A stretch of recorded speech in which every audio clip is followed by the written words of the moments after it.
none, I now call to order the regular meeting of the Board of Trustees of Oak Grove School District on November 13th, 2025 at 5 o'clock p.m. May I have a motion and a second to approve the agenda? Motion to approve. Second. Okay. All in favor? Aye. Hearing none opposed, the agenda has been approved as submitted. The board at this time will recess to closed session to discuss 2.1, Public Employee Performance Evaluation, Superintendent. 2.2, Consideration of Public Employee Discipline, Release, Dismissal, Government Code Section 54957. 2.3, Confer with Labor Negotiator pursuant to Government Code Section 54957.6. 2.4, Consideration of Pupil Services Matters pursuant to Education Code Sections 35146 and 48918. And 2.5, Conference with Real Property Negotiators, Government Code Section 54956.8. Individuals wishing to address the board regarding a closed session item are asked to reference the specific agenda item in their public comment. You will have 3 minutes to speak. Do we have any public comment cards from individuals wishing to speak on these closed session items? No. Right, we will now recess to closed session and will return at approximately 6:30 p.m.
The board will now reconvene in open session. Welcome to the regular board meeting of November 13th, 2025. There are many opportunities for the public to address the board, public comment, or during a specific agenda item. If you wish to speak to the board, please complete the request to speak card at the front and provide it to the recording secretary. When it is your turn to speak, you will have 1 minute to speak.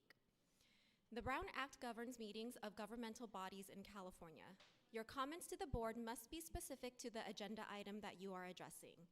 If there is no specific item, you are welcome to present comments during public comment. Please note that you are attending a public meeting of the Board of Trustees, doing the public's business. This is not a public forum for public debate. We will start with our land acknowledgement. Trustee Martinez, please read the land acknowledgement statement. We acknowledge that Oak Grove School District and our schools occupy the unceded territory of the Muwekma Ohlone Nation, the sovereign nation and original people of the skies, land, and waters where we work and learn. The Muwekma Ohlone people are the stewards of these lands and of the teaching and learning that comes from and responds to the needs of the land and people who share it. May our daily lives and work, research, teaching, and community engagement support the evolving vision of the Muwekma Ohlone for the community and these lands. Thank you, Trustee Martinez. We will now move on to the Pledge of Allegiance. I would now like to invite our student leader from Herman Intermediate School to the front to introduce herself and lead us in the Pledge of Allegiance.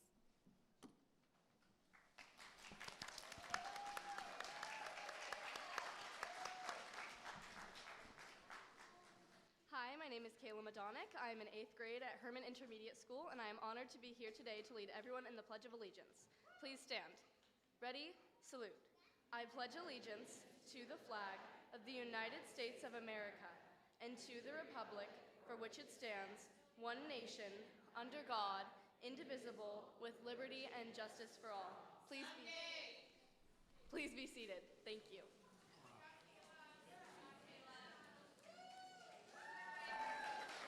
Thank you, Kayla. So Kayla is part of our students' superintendent advisory committee, and we had a great meeting today with all 18 schools. Thank you so much, Kayla, for being a leader here at Herman. It's awesome to have you in our group and all your ideas and everything. So on behalf of the board trustees, we have a certificate if you want to take a picture with you.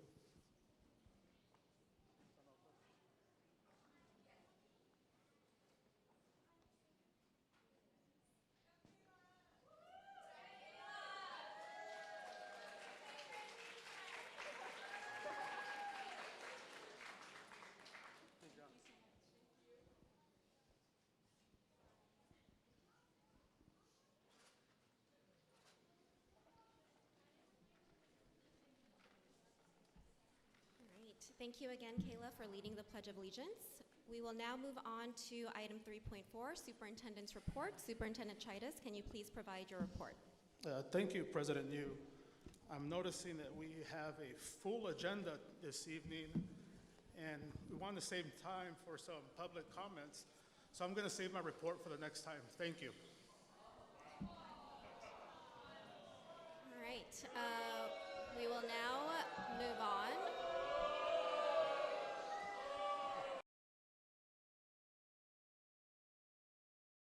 Meeting under the Brown Act. Please maintain order so that the board can conduct business and hear everyone respectfully. Great. All right, let's move on to item 3.5, closed session report. The board met in closed session to discuss item 2.1, public employee performance evaluation. Superintendent, no action was taken. Item 2.2, consideration of public employee discipline, release dismissal, Government Code Section 54957, and no action was taken. Item 2.3, confer with labor negotiator pursuant to Government Code Section 54957.6, no action was taken. And 2.4, consideration of pupil services matter pursuant to Education Code Sections 35146 and 48918. There was a recommended action in closed session on motion by myself, President Yu, and seconded by Vice President Hebert. The board voted 5-0 to approve the proposed settlement agreement in the matter related to OAH case number 2025-100001.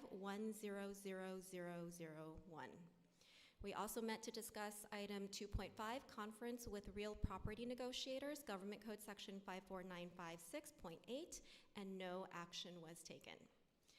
We will now proceed with item 4, information. We'll start with item 4.1, the opening of food pantries at select school sites. Vice President Hebert, can you please present this item? Sure. We good? Hello? Okay.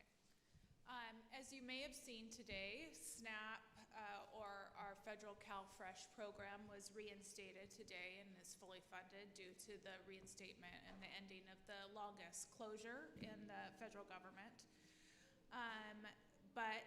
Which is a relief for many families in our community. However, the last few weeks have revealed just how vulnerable many of our families are to food insecurity when state or federal benefits are disrupted. This experience should be a wake-up call for us to build a more resilient local system, one that can support students and families through future interruptions, emergencies, or economic shocks. Why this matters to Oak Grove? We know that food insecurity is tied to attendance, classroom focus, and family stability. When students are hungry, learning suffers. Even though our overall community income levels are strong on paper, about 40% of our students qualify for free or reduced lunch. And several of our schools serve families who are just one paycheck away or one benefit delay from hardship. Our district role isn't just academic, it's also to ensure that basic conditions of learning are met, and this includes food security. Tonight's informational item outlines a pilot program open to school-based pantries stocked with non-perishable items at select campuses. The goal isn't to replace county or federal programs, it's to create a local safety net that we can activate quickly when families need help. These pantries will be supported by community donations and partnerships like organizations like Second Harvest Food Bank.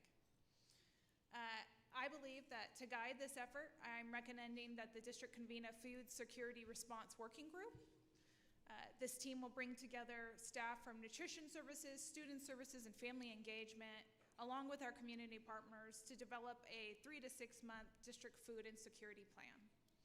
The plan would outline identify need, coordinate resources, and communicate with families so that if another disruption occurs, we can respond in days, not months. This is about preparedness, compassion, and equity. A stable, healthy student body is the foundation for everything else that we do.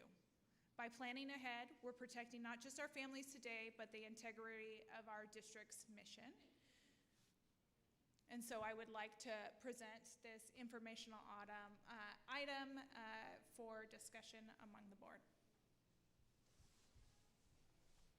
All right, thank you, Vice President Hebert, for presenting the information item. Before we have any board discussion, do we have any public comment cards on this item?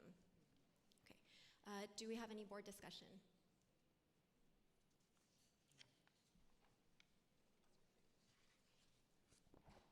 I think it's a great idea. I think it's something that's needed and something that will benefit our families. I will also echo Trustee Salazar Torres' comment, and I want to thank Vice President Hebert for bringing this item to the board. At this time, is this something that we need to make a motion on, or, okay, you're just bringing it for discussion? It's an informational item. It doesn't request any resources. It's just a coordination and planning for existing partnerships that we have. All right. If there are no further comments, I will go ahead and move on to item 4.2, OGSD Special Education Programs and Services Update. Assistant Superintendent Anna, can you please present this item?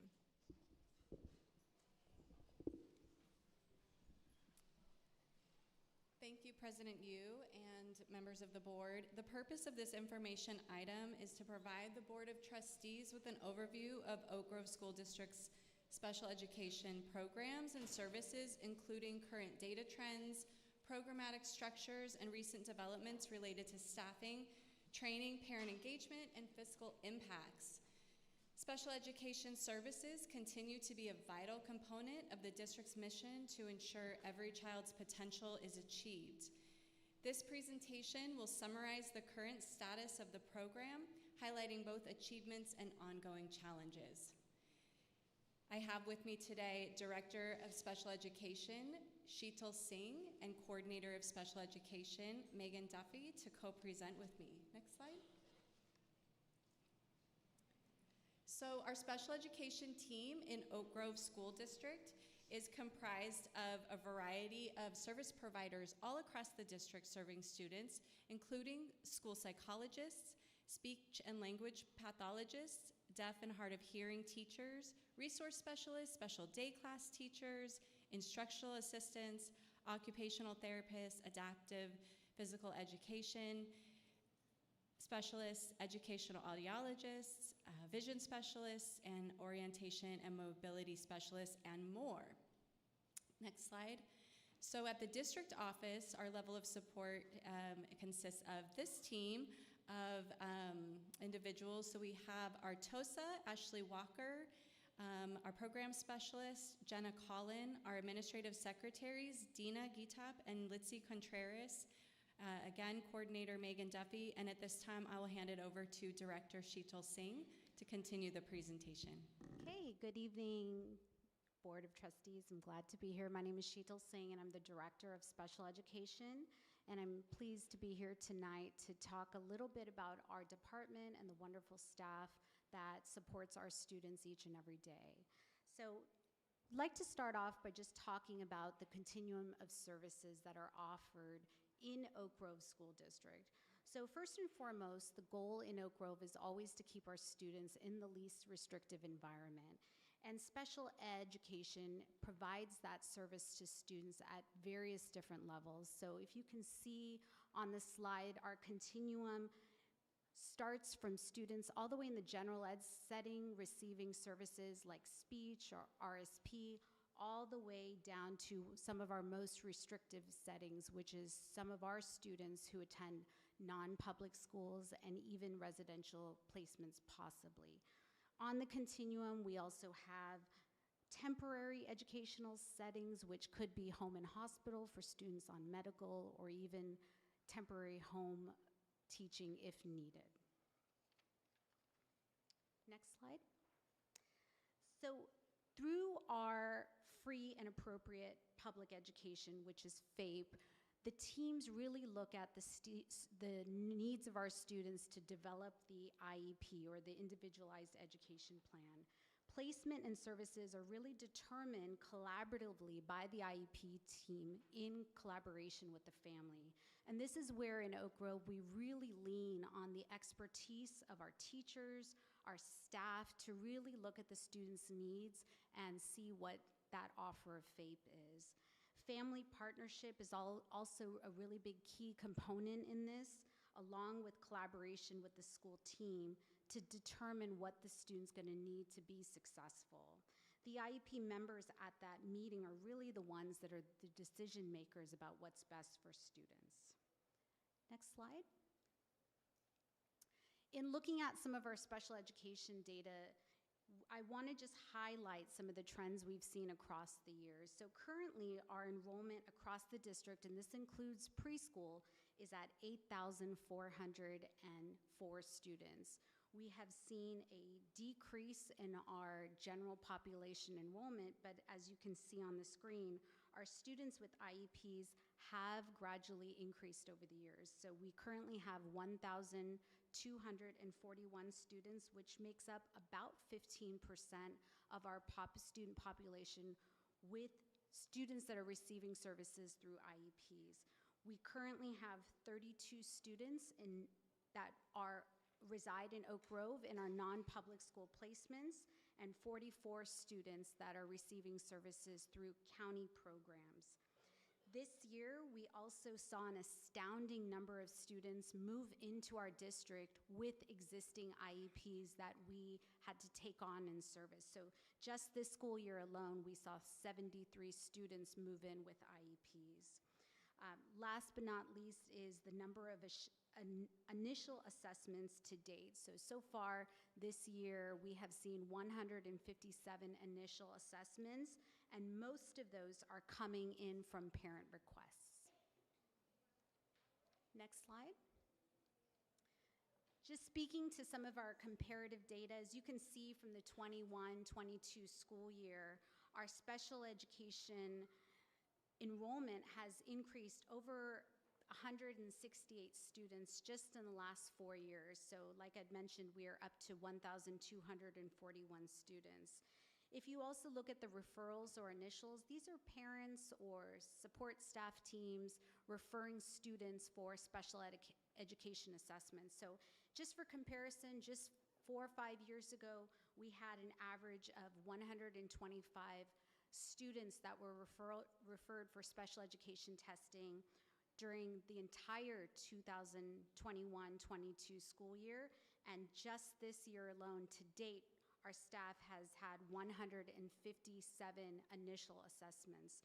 So quite an increase, and we're on track right now to also surpass the number of initial assessments just even from last year. Looking at the instructional assistants, the support in the classroom, back in the 21-22 school year, we had 53 special ed instructional assistants, and to clarify, this is just for special ed classrooms, 16 of those being one-on-one assistants. We saw that more than double by the 24-25 school year to 116 instructional assistants, 34 of them being one-on-one. And to date, today, we have currently, so far in the 25-26 school year, we have 144 instructional assistants, and 42 of those are being utilized at one-on-one. So it just shows some of the challenges of the students and the needs that are coming into our districts where our staff is needing that additional support. And we can also see the total cost over the last few years. Next slide. And at this time, I'm going to pass it over to our coordinator to introduce herself and talk a little bit about the programs within Oak Grove School District. Good evening, Board of Trustees. I'm Megan Duffy, Coordinator of Special Education. As shown on the slide, you can see a range of programs we have in our district. I'm going to break it down. We have 12 preschool special day classes with 8 teachers. The preschool program is currently at 54% capacity. All of our schools have educational specialists, or more commonly known as resource teachers, as well as supplemental services such as speech, OT, adapted physical education, etc. In our intermediate schools, there are 3 SAI teachers at each site who teach individual SAI classes as well as co-teaching. Regarding our special day class programs, we offer a variety of programs at many schools throughout the district. Our non-categorical special day classes are offered to students in TK through 6th grade. The classes are capped at 15 students, and it's currently at 91% capacity. For students in our categorical programs, the classes are capped at 12 students per class. We have a 4th through 6th grade therapeutic program at Stipe. Our categorical autism class is currently at 95% capacity at Christopher, and our extensive support needs program is at 89% capacity at Santa Teresa. At the intermediate level, each intermediate school has one of our 3 categorical programs. So for example, one has the therapeutic, one has the categorical autism, and the other has the extensive support needs program. Due to the increased need we saw in fall of 2023, we opened 1 additional non-categorical class at Anderson, and additionally, we've opened 2 at Taylor since then. To give a current update, in the spring, we collapsed our lower grade therapeutic class due to low demand. However, this year, we've seen the need increase. So we're planning to reopen a lower grade therapeutic class. It would be a K through 3rd class at Stipe. Also, we're planning to open another non-categorical class at Taylor. Details will be shared once that is finalized. Thank you. Next slide. So in Oak Grove, we continue to have a commitment to professional learning and to maintain high quality instruction and compliance with our team. So with over 35 new special education staff members hired just this year, we were lucky enough to offer some professional development prior to the school year starting. So before we were able to bring our staff back, we were able to offer, with the support of the SELPA, a 2-day high-quality IEP SACE training. In addition, we were able to offer some curriculum-specific training, such as STAR for the autism program and Frog Street for our TK and preschool classes. And working with our SELPA, we were able to offer many different professional developments for our psychologists, our speech and language therapists. And in addition, we were able to offer a menu of professional development opportunities for our instructional assistants this year. So we were pleased to be able to offer them 5 sessions on that professional development day in August. Next slide, please. Thank you. In addition to the trainings provided before the school, we continue to offer ongoing professional development for the special education staff throughout the year. Our school psychologists and program leads were able to attend a legal symposium to stay up to current compliance standards and best practices. During the most recent professional development day, teachers who have been in our district for 2 or less years were trained in giving, proctoring, and writing an assessment for our standardized assessment called the WIAT. Next week, our program specialist and I will also be training 20 teachers in safety care, a de-escalation program that we will be training them in. I also want to highlight our partnership with San Jose State University, our mentor resident program. We currently have 5 resident teachers learning alongside our special education teachers, also visiting general ed teachers throughout the week. This program provides monthly training to the teacher mentors, and at the end of the year, Oak Grove has the opportunity to interview and potentially hire the 5 residents as full-time special education staff. Thank you. So you can see on the screen, this is just a snapshot of some of our professional development that our staff was able to participate in this year on August 8th prior to school starting. Next slide. Right.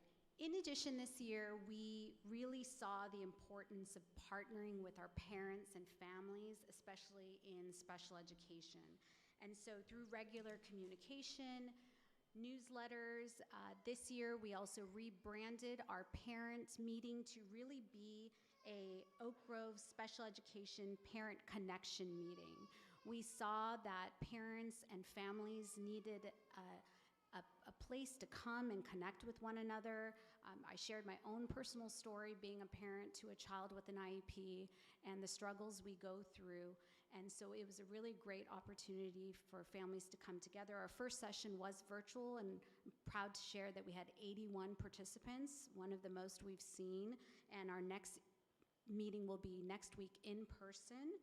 In addition, we also partner with our SELPA, and we have Oak Grove parents, special education parents, represented on that community advisory committee, and they are helping to make SELPA-wide decisions around advocacy and support for families and parents in the community. Parents are also invited to our special education task force meetings, as well as we continue to educate our families and our parents through our newsletters and regular communication around just the IEP process, parents' right, and more. And it's really important for us as a team this year to really have transparent and honest communication with our families while empowering them so we can continue to support all of our students together.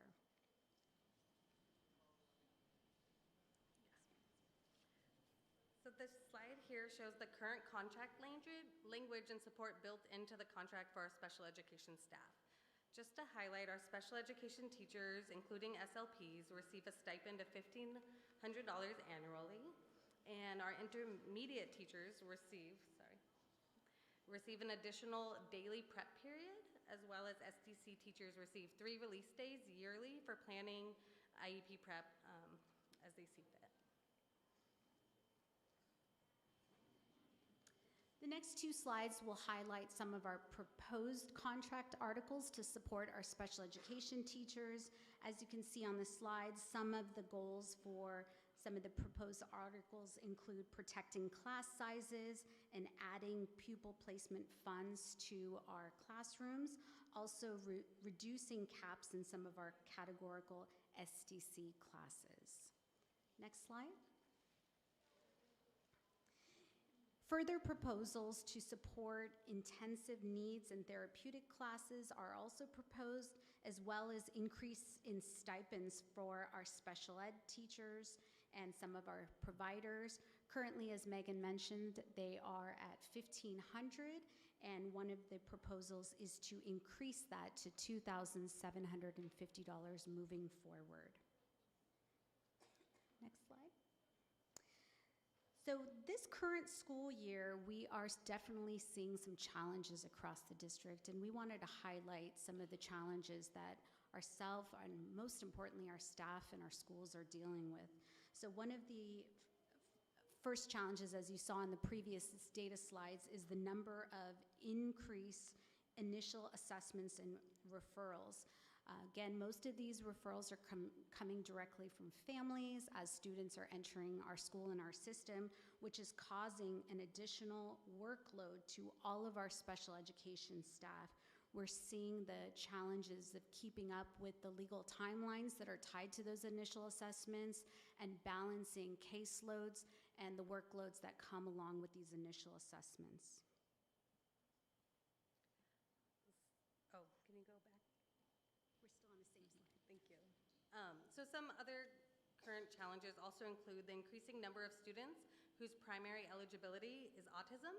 When I pulled the data from 21-22, compared it to 24-25, I saw a 41% increase of students whose primary eligibility was autism. This growth was pretty significant, I found, and the levels of support needed across the district to our students have increased. Another challenge we are facing is lowering of the TK eligibility age. Because of this, many of our students are now entering our comprehensive campuses at a younger age. Many are arriving without the early intervention services they would have previously received in our preschool programs. As a result, schools are seeing students with higher needs earlier, often without the prior assessments, early supports, or established routines that would be in place. Though we did anticipate this increase in students needing specialized academic support and responded by opening another non-categorical class at Taylor, but despite that expansion, the impact of our younger eligibility age students continues to present a challenge with the placement capacity and the level of foundational support for our younger learners. So just to add on to that, our last 2, and I'm going to go out of order, but just wanting to add on to what Megan was saying with the younger ages, we're also seeing a huge shift and challenge in intensifying student behavioral needs. And so we have, students with behavior challenges is nothing new to special education, but just the sheer number of students coming in without those lack of foundational skills that they should have received in preschool, just learning the rituals, toileting skills, all of those things that are done at that level, and now being on a large comprehensive campus is challenging with a lot of the behaviors that we're seeing in our classrooms, in special education, as well as in students with IEPs in general education. And we're seeing that not only in Oak Grove, but we're seeing it across our county, and we're seeing the same challenges across our state. So it's nothing unique to our district. These behavioral challenges also require additional intervention and staff support, which is why we also see those increase in numbers for instructional assistants and one-on-ones for safety, security, and in some cases, medical for our students. Last challenge that we're seeing in this school year, again, to address some of the previous slides, is shifts in enrollment trends. So as we continue, and again, nothing unique to Oak Grove County or state, as we continue to see declining enrollment, we are continuing to see an increase in enrollment in our special education population. And with the lowered bar and the lowered threshold for testing for initial evaluations, we're seeing more and more students qualify at earlier levels, which require a lot more support for our teams and our schools. All right. Thank you. So just to reiterate some of the challenges and the fiscal impacts, as you know, we have declining enrollment in our district and yet increasing special education. And that $39.5 million in expenditures for special education, of that, the state funds only $11.3 million. That leaves $28.2 million offset by the general fund. Our increase in referrals and supports continue and are ongoing. I also wanted to mention on slide 7, the data comparison slide, the referrals that are mentioned there, those are the referrals of our existing students that we have active in SACE or actively have an IEP. So if they were referred in 21-22, but they've moved out or they've graduated on, those aren't even captured in that number, so those numbers are a little bit higher. But just to give you an idea. So, those are the challenges, but we have a robust program across our district, and I just wanted to thank Director Singh and Coordinator Duffy and the Board of Trustees for the opportunity to share with you some of what's going on in special education across Oak Grove School District. At this time, we can open it up for any questions or comments from the board. All right, before we actually have board discussion, we do have a public comment. Can Renee Brotherston please come up, and you will have 3 minutes to speak.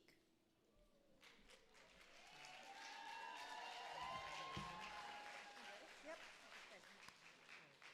All right, so I'm also bringing up my cohort because we do this together. So, yes to bringing back safety care training. That is awesome. But I do have a question for our district office. And I know you guys know this because we used to do it this way before COVID. Why are we not training in cohorts? Inviting 20 people individually into training, yay, we're getting training out there. But you can Google the word safety care training, and the first thing that comes up says you need to do it in cohorts. You need to do it as a team. Why? Because that's how you implemented the best practice for the student, for the staff's safety, and for the efficiency of getting things under control for the student's best interest. But we're not doing that. And Dr. Scheides, you did train 2 TCI trainers back when I started, and that's how we did it, and it was effective. By the way, I used to be a TCI trainer, and you always do it in teams. So why we're not doing it in teams, I don't know. Just saying. So, next point I have. It does state about training. Yes, we're starting to get back on track with training. Thank you to our new director and her team. But I do have a question. We also offer a mentor program, which I did receive the yay okay to begin again this year. Thank you. But I had to decline because my environment is not a safe environment, which means our new staff members are getting no shadowing and no training.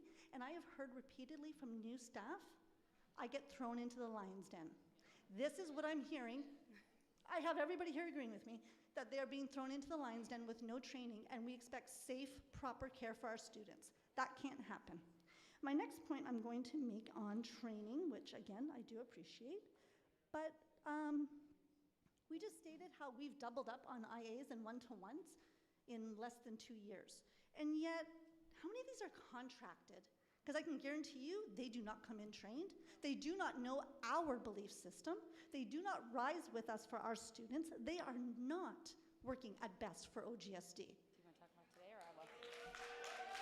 To give you guys an example, today I had a sub-IA come in at 11:30. First off, their day starts at 8:30. And I'm in the middle of chaos. I cannot give them direction. And we walked to lunch, and they let my student take their backpack to lunch. Well, this student has autism and cried for 2 hours about how he thought he was going home. So this is the kind of thing we are setting up when we are putting in uneducated, untrained contractors in our rooms. Like, that's the bottom line. We had a 2-hour tantrum, Renee can attest, because it was her and I dealing with it all day long from 12 to 2, this poor little autistic kid crying because he didn't understand why he got to take his backpack to lunch. I mean, it's something as simple as that that is causing our whole day to go off because we are throwing these people in our rooms. They're late, they're on their phones, half the time they're asleep. Thank you. Thank you for your public comment. We will now have a board discussion. Do we have any board questions or comments?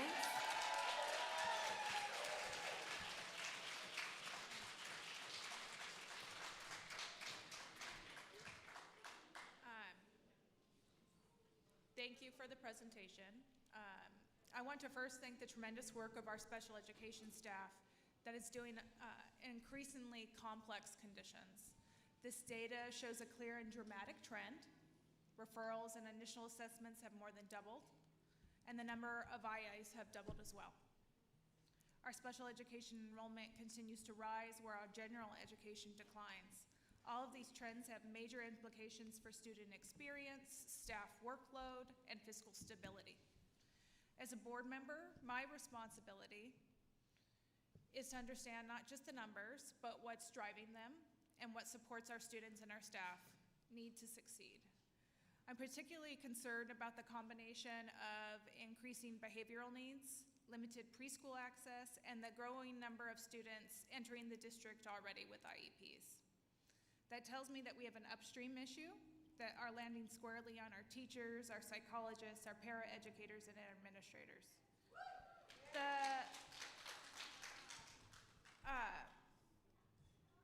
So I have a few questions beyond what we went through.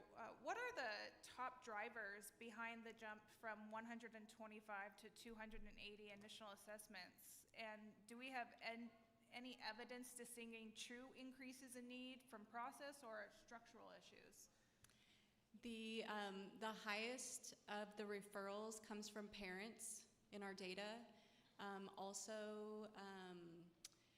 I can tell you that data doesn't reflect the PWNs that were sent or the referrals that maybe parents made that were kind of went through the SST process and that didn't actually matriculate into an initial assessment plan. So parent referrals are higher than any other referrals. Sheetal, did you want to add? Yeah, one of the things that we also have seen since post-COVID is just the parent referrals around wanting their students to get extra support or extra help. Sometimes our tier 2 interventions haven't been able to even having a chance to being implemented. But we've also seen just in the compliance and special ed world, the bar for testing has dropped quite significantly over the last few years. And so that's why we're seeing this trend across the state and our SELPA and our county. So the bar for testing a couple of years ago may have been at a certain level, but now it's much, much lower. So even if we see a slight dip in academics, which, you know, our educators may have seen previously for, you know, an issue at home or maybe just, you know, a gap in skill, parents are now requesting testing, and with the bar being so low, we are also advised to be compliant to go ahead and test the students. So that also plays a part in it. Does that come from the state or the federal government, the lowering of the testing standards? It's usually done at that state, federal level. So yes. there needs to be some advocacy on that. Correct. Given the increase in behavioral needs and the expansion of our SDC classes, what's the district's plan to strengthen early intervention and inclusion supports so we are not relying on continual expansion or segregated classrooms? So this is one of the challenges we've seen is as we've seen that birthday and age drop for enrollment, in general education, we've seen such a positive, right? Early access for school, taking that place of sort of preschool for all, bringing it down to the TK level. However, when you look at that same birthday with our special education students, we're seeing at those ages, they're still learning very early developmental skills, whether that's toileting, just the the act of coming to school, socialization, being in class with other, just general social skills that students would have had access to at 3, 4 years old in our special day class preschools. Now, because of their ages, we are still providing those services, but it's being done in a large comprehensive campus versus a smaller preschool environment. And students as early as 3 can get, parents can request assessment, whether that's speech or services. So if we take a child who's 3, for example, previously, if we're talking 5 years ago, they had 2 years of solid special education preschool to get those foundational skills. But now, with that earlier birthday, if they're getting assessed at 3 1/2, the minute they're eligible for TK at 4, they need to go over because that is that age-appropriate level. So it's not that they're not getting that access, but it's just done in a large comprehensive setting with, which much smaller children. We saw students as early as, 3 years, 11 months coming onto our general campuses in some of our TK SDC classes. And when you take that and look at the same student coming into TK kindergarten at 5 1/2 years old, 2 years of development for any child is huge, but 2 years of development for a child with special needs is humongous, especially at those early ages. So we're seeing the effects of that, and I really want to give a shout out especially to our TK, our SDC preschool, our SDC kindergarten, because the same curriculum is not working for the students now that are a good year and a half younger. How do we collaborate with the regional center to provide a comprehensive services for the families? So the regional center, I can find out more information. I know the regional center really collaborates. A lot of those outside agencies collaborate through our SELPA and works collaboratively to support students. And I know regional center is done a lot of before 3 years old, before they move on to the school district. We also get a lot of referrals from the regional center. Once they're 3 years old, they're able to come over and assess from us. But I can find out some more information and get back to you on that. And then my final question, with 1,241 students with IEPs, what's our current caseloads for our psychologists, our SLPs, our ISP teachers, and SDC staff? So how does the standards compare? So right now, the current caseload cap in the contract for resource specialists is 28. There is a provision that staff that are willing can go up to 31 with per pupil funding, per placement funding, so they can, and that's, again, their decision. They do not have to go up to that 31.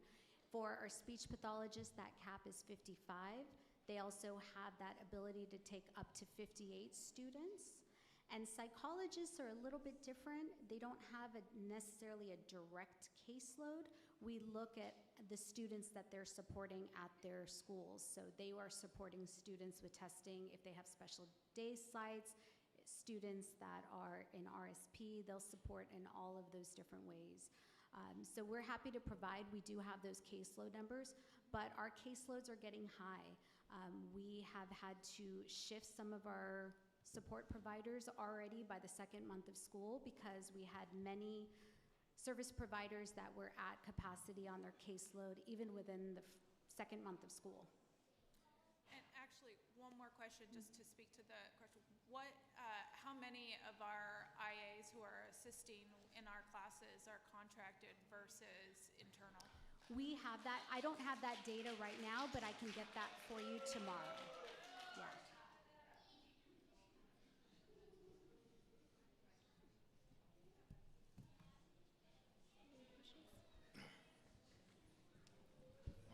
Hello. Hi. Okay.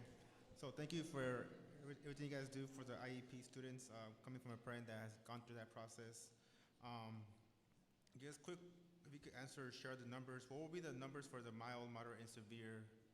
Like what's the number in those tiers? In the students? classrooms? Yes, in all, like in the total of 1,241 students. So The percentage of those students that are in our special day classes, we can get that That for are in you. mild, moderate, and severe. We can get those numbers to you. I don't have them right now offhand. But in our mild, just to give you a little bit of breakdown in terms of our class size, if you're interested in caseload, is that for our mild to mod class, the cap in those classes is 15 students.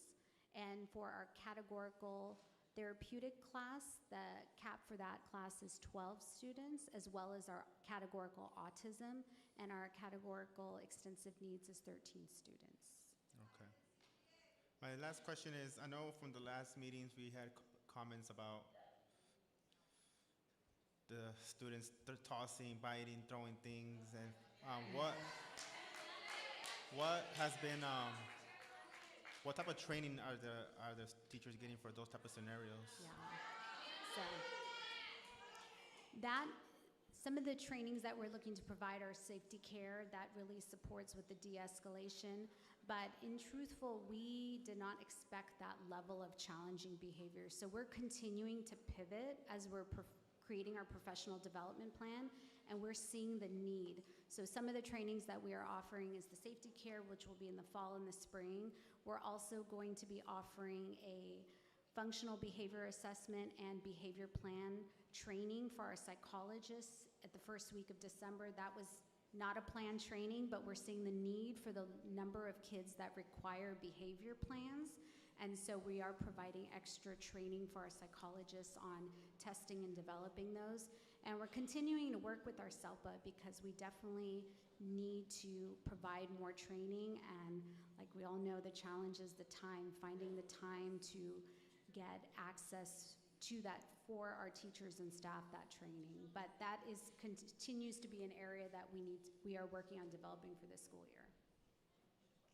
Okay. Lastly, I'll just share, because I know in my experience, my son it was mild.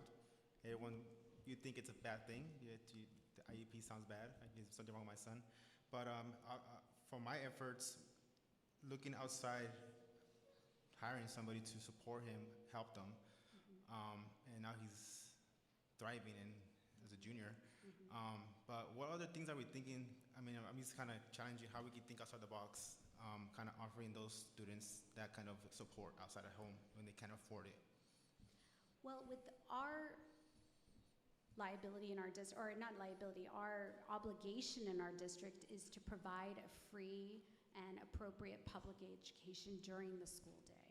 And so while I'm happy to look into if that's happening across the district, part of our obligation as a school district within special education is to look at how we can provide those opportunities and services during the school day.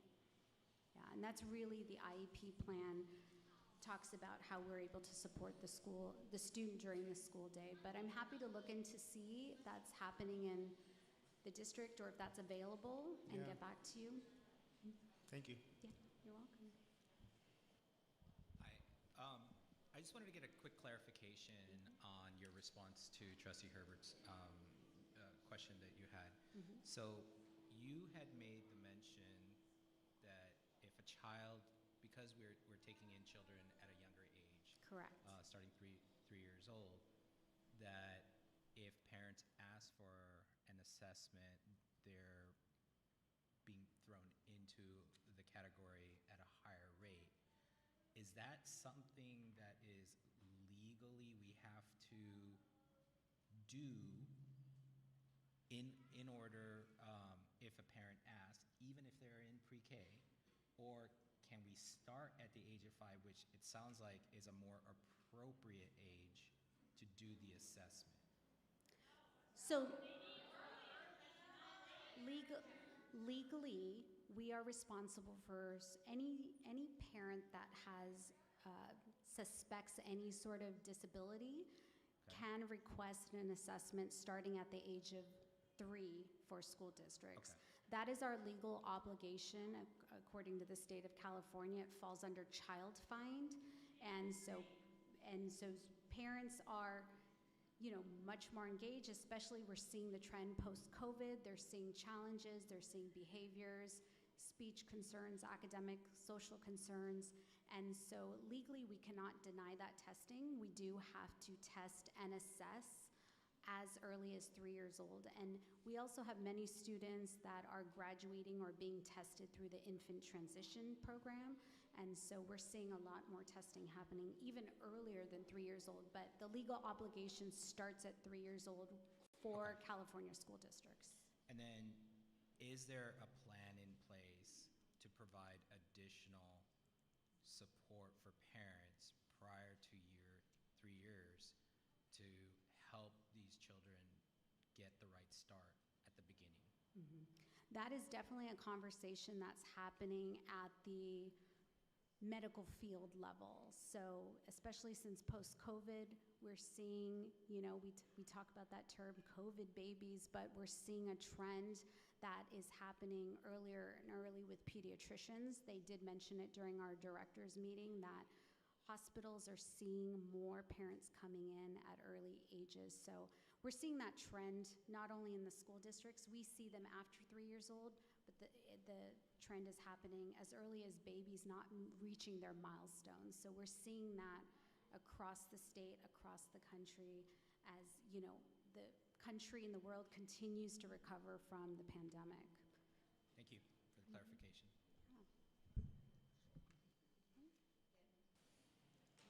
Again, we want to thank you for the presentation, but we also do have a lot of questions in regards to the incidents that have been happening across the board since the beginning of this year.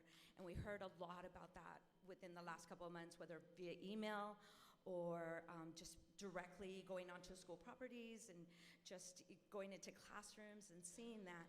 And so I guess my question for you would be, do we have a data that we're collecting in regards to incidences that are happening at each school? Not just for students, not just for teachers and aides, but also students, because also it is affecting students. It's affecting every single student that's happening there. And so are we collecting that data, and what are we doing with that? No, you finish. Well, I know that through HR, they're collecting those workplace violence forms, and I know incident reports are being collected. So we are definitely, I can only speak to the data that's shared around, incidents involving students with special needs, but I know the incidents are happening even without students with special needs. So I do know that we are monitoring that, yes. And then as far as that, how are we identifying that and bringing it to the board? Are we bringing it to each student? Are we bringing it to parents? How is that, being displayed? What happens? Yeah. Where do we go? I think with the individual, especially I can speak to students with special needs, all of that information always needs to come back to the IEP team, the team that's really going to determine what additional supports are needed for the students, what additional accommodations. We have to revisit placement. We are definitely seeing the need of not only the increased behaviors, but looking at placements and looking at all the different supports and services. So yes, for students with special needs, all of those should be brought back to the IEP team, which includes the school team, the administrators, as well as the parents, to determine what's the next step for support for the students. And then I know that it was brought to, obviously, this board in regards to contracted people not having either the same training and or same common practices. Where does that lie with us to be able to do that, especially, under the umbrella of hiring them under, Oak Grove School District? Yeah. And then kind of piggyback to that, I wanted to find out if there is a fear in sharing incidences that are happening because it's common practice. The kid is supposed to pull your hair. The kid is supposed to bite you. The kid is supposed to knock things down. How many times does it happen where an aide or someone doesn't want to write it down, share it? It is happening. And so where are we to be able to share that and really have to, I'm not sure what the word would be, but just be able to put that into practice, how important that is to incorporate that into IEP so that we can find a common ground for, wellness and safety for our staff.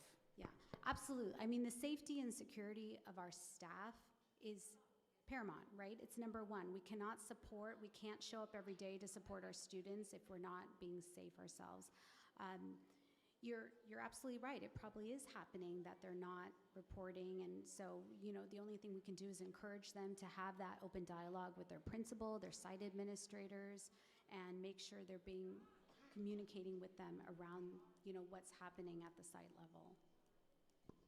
And then one thing that I did not see on the slides is our teachers from the Philippines that came in. So I'd like to know more about that and how that's going and where we are with all of that, either from... Yeah, we did have a slide of a photo with them. Our new staff have all joined us, and they have been transitioning into the classroom and learning the rituals and routines. And I want to thank our school teams that have accepted them with open arms, and they're getting in there. They received training as well when they came in. Some training was offered on the weekend, and they participated in that just to get them up to speed with SACE, all of our compliance, and our training that we're doing with the curriculum and assessments. So, yeah. And then my last question, in regards to, I know that we are reinstating or opening up the therapeutic class over at Stipe, and that kind of fixes some of the problems that are happening, but yet what is happening now until that opens for the classrooms that are feeling that overwhelmingness, and where are we at with that? Yeah, for some of the students with the extreme challenging behaviors while we're waiting, we've worked with each individual site team and classroom team to determine what would be the appropriate support to provide to that classroom in the interim.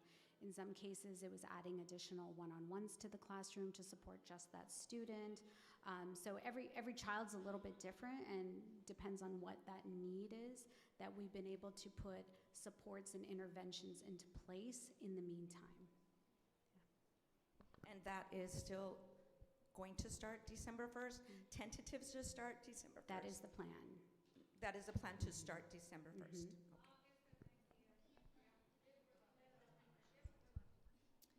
Okay. All right, thank you, Sheetal and Megan, for the presentation, and thank you to the board for their questions. We will move on to information item 4.3. Before we start, I do want to say that we do welcome our community members to this meeting, but I do respectfully ask that we maintain order as much as we can so that the board can continue our business. At this time, I would like Associate Superintendent Evans to please come up and present item 4.3, Budget Advisory Committee Recommendations.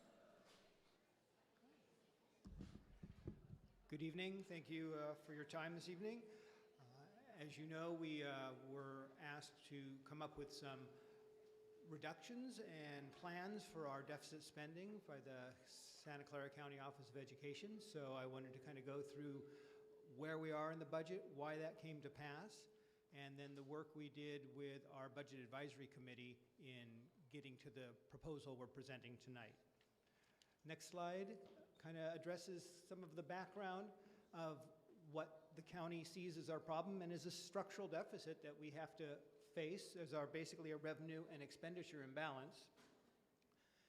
This here shows the, we didn't quite get the slide with the ADA funded districts, but the slide here shows all of the districts that are in the county of Santa Clara. And of those districts, many of them are what's called community funded. They survive on their property taxes alone with no state aid supporting them. And many of them are funded in the traditional ADA format, which is with the district's money that comes from the property taxes, and what the property taxes doesn't cover, the state aid comes in. Some of those other districts would be Franklin-McKinley, Eastside Union, Gilroy, and Berryessa, Milpitas, Moreland, Evergreen. Many of the districts around us are considered ADA or basically LCFF districts. The other ones in the county like Palo Alto, Sunnyvale, Los Gatos are considered basic aid or community funded districts. If you go to the next slide, the general fund revenues, this is where we were in June. In June, our adopted budget showed that we had deficits going every year from the present out to the end of our 3-year trajectory. In June, we were going based on the budget we had proposed. It hadn't been finally passed, so we'll have some updated information as we move forward in the presentation and as we get to our first interim in December. But what the county saw as our biggest problem was the middle line where the deficit spending is. That our revenues coming in are consistently coming in around low 140 millions. Our expenditures going out are going out in the low 150 million. So an imbalance of about $11 million a year.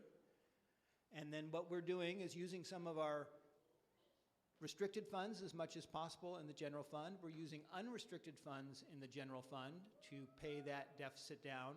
But in the out years, we have to actually start transferring money in from Fund 40 to cover that deficit.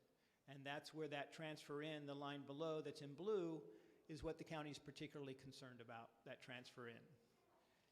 If you can go to the next slide, this is kind of where our revenues actually come from. That 142 million, 43 million year by year is largely out of local control funding formula revenues. That's the top line. You'll see in 24-25, we received $108.5 million.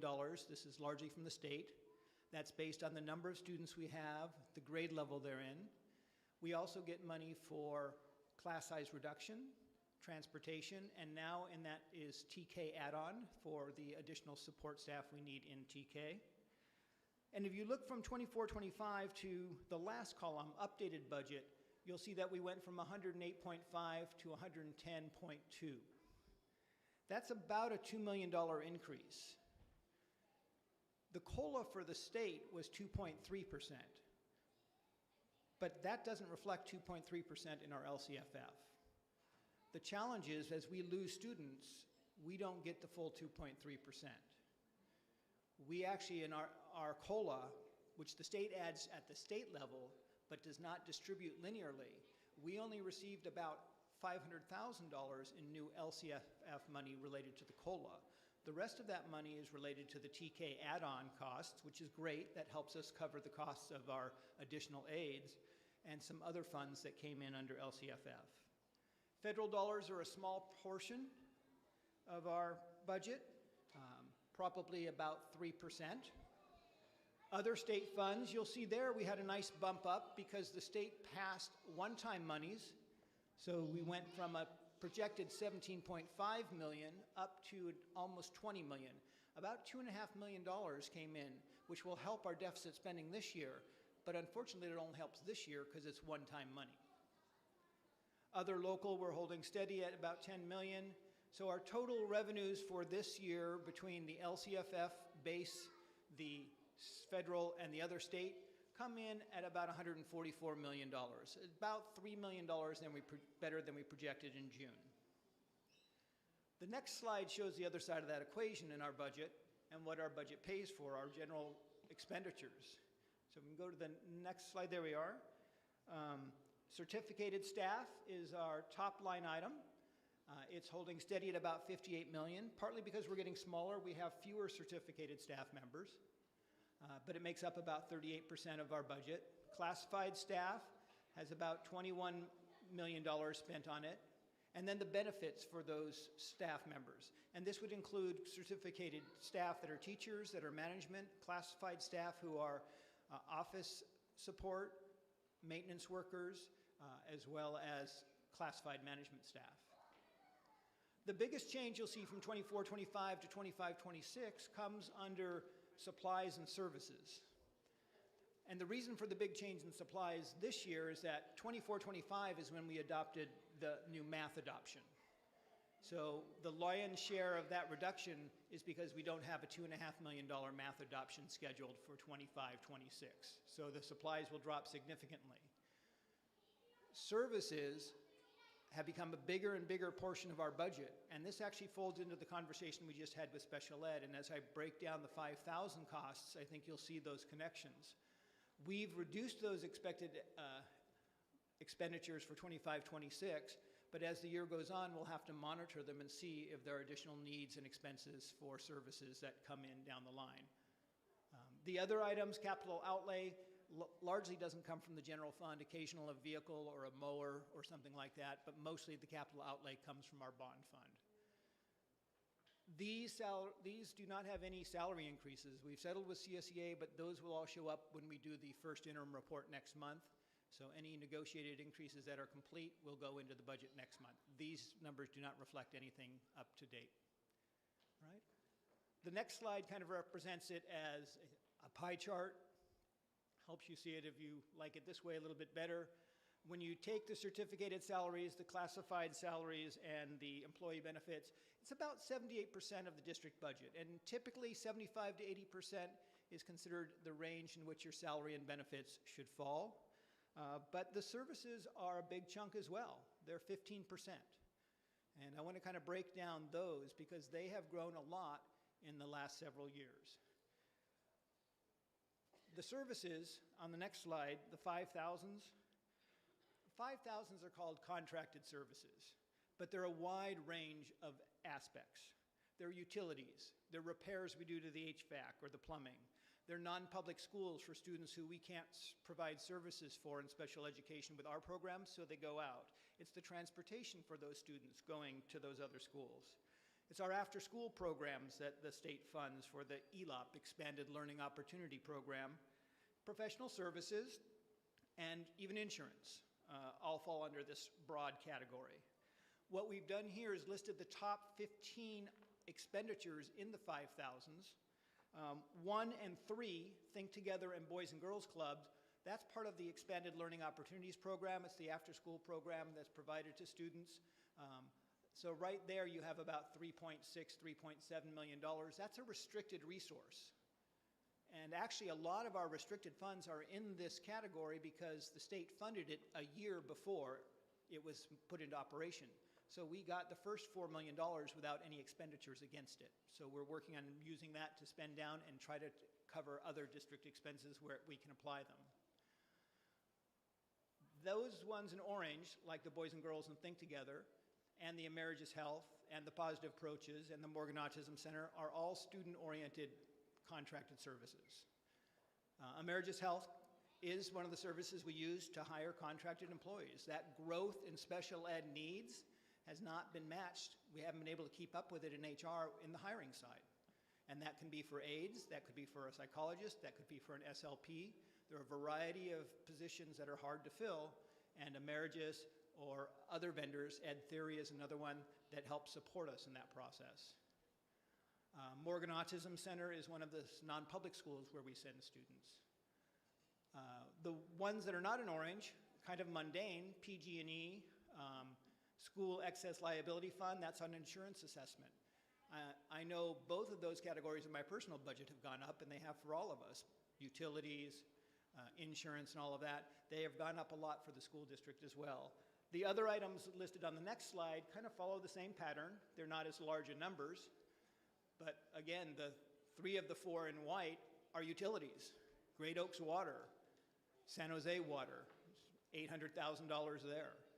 Infinity Mechanical is one of the companies we use to keep up on repairs and maintenance. And then trash, not a very glamorous one, but that's almost $400,000 a year in trash. But the other ones in orange, First Student Incorporated, that's transportation. We do not have enough bus drivers or buses to take all of our students around the county and beyond. So we've dropped, that's just one of our transportation vendors that help move our special education students.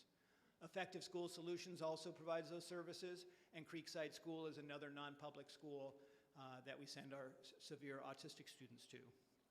So, any questions? There's a lot of information, and if you see something on a slide, I'd rather you ask me the question there.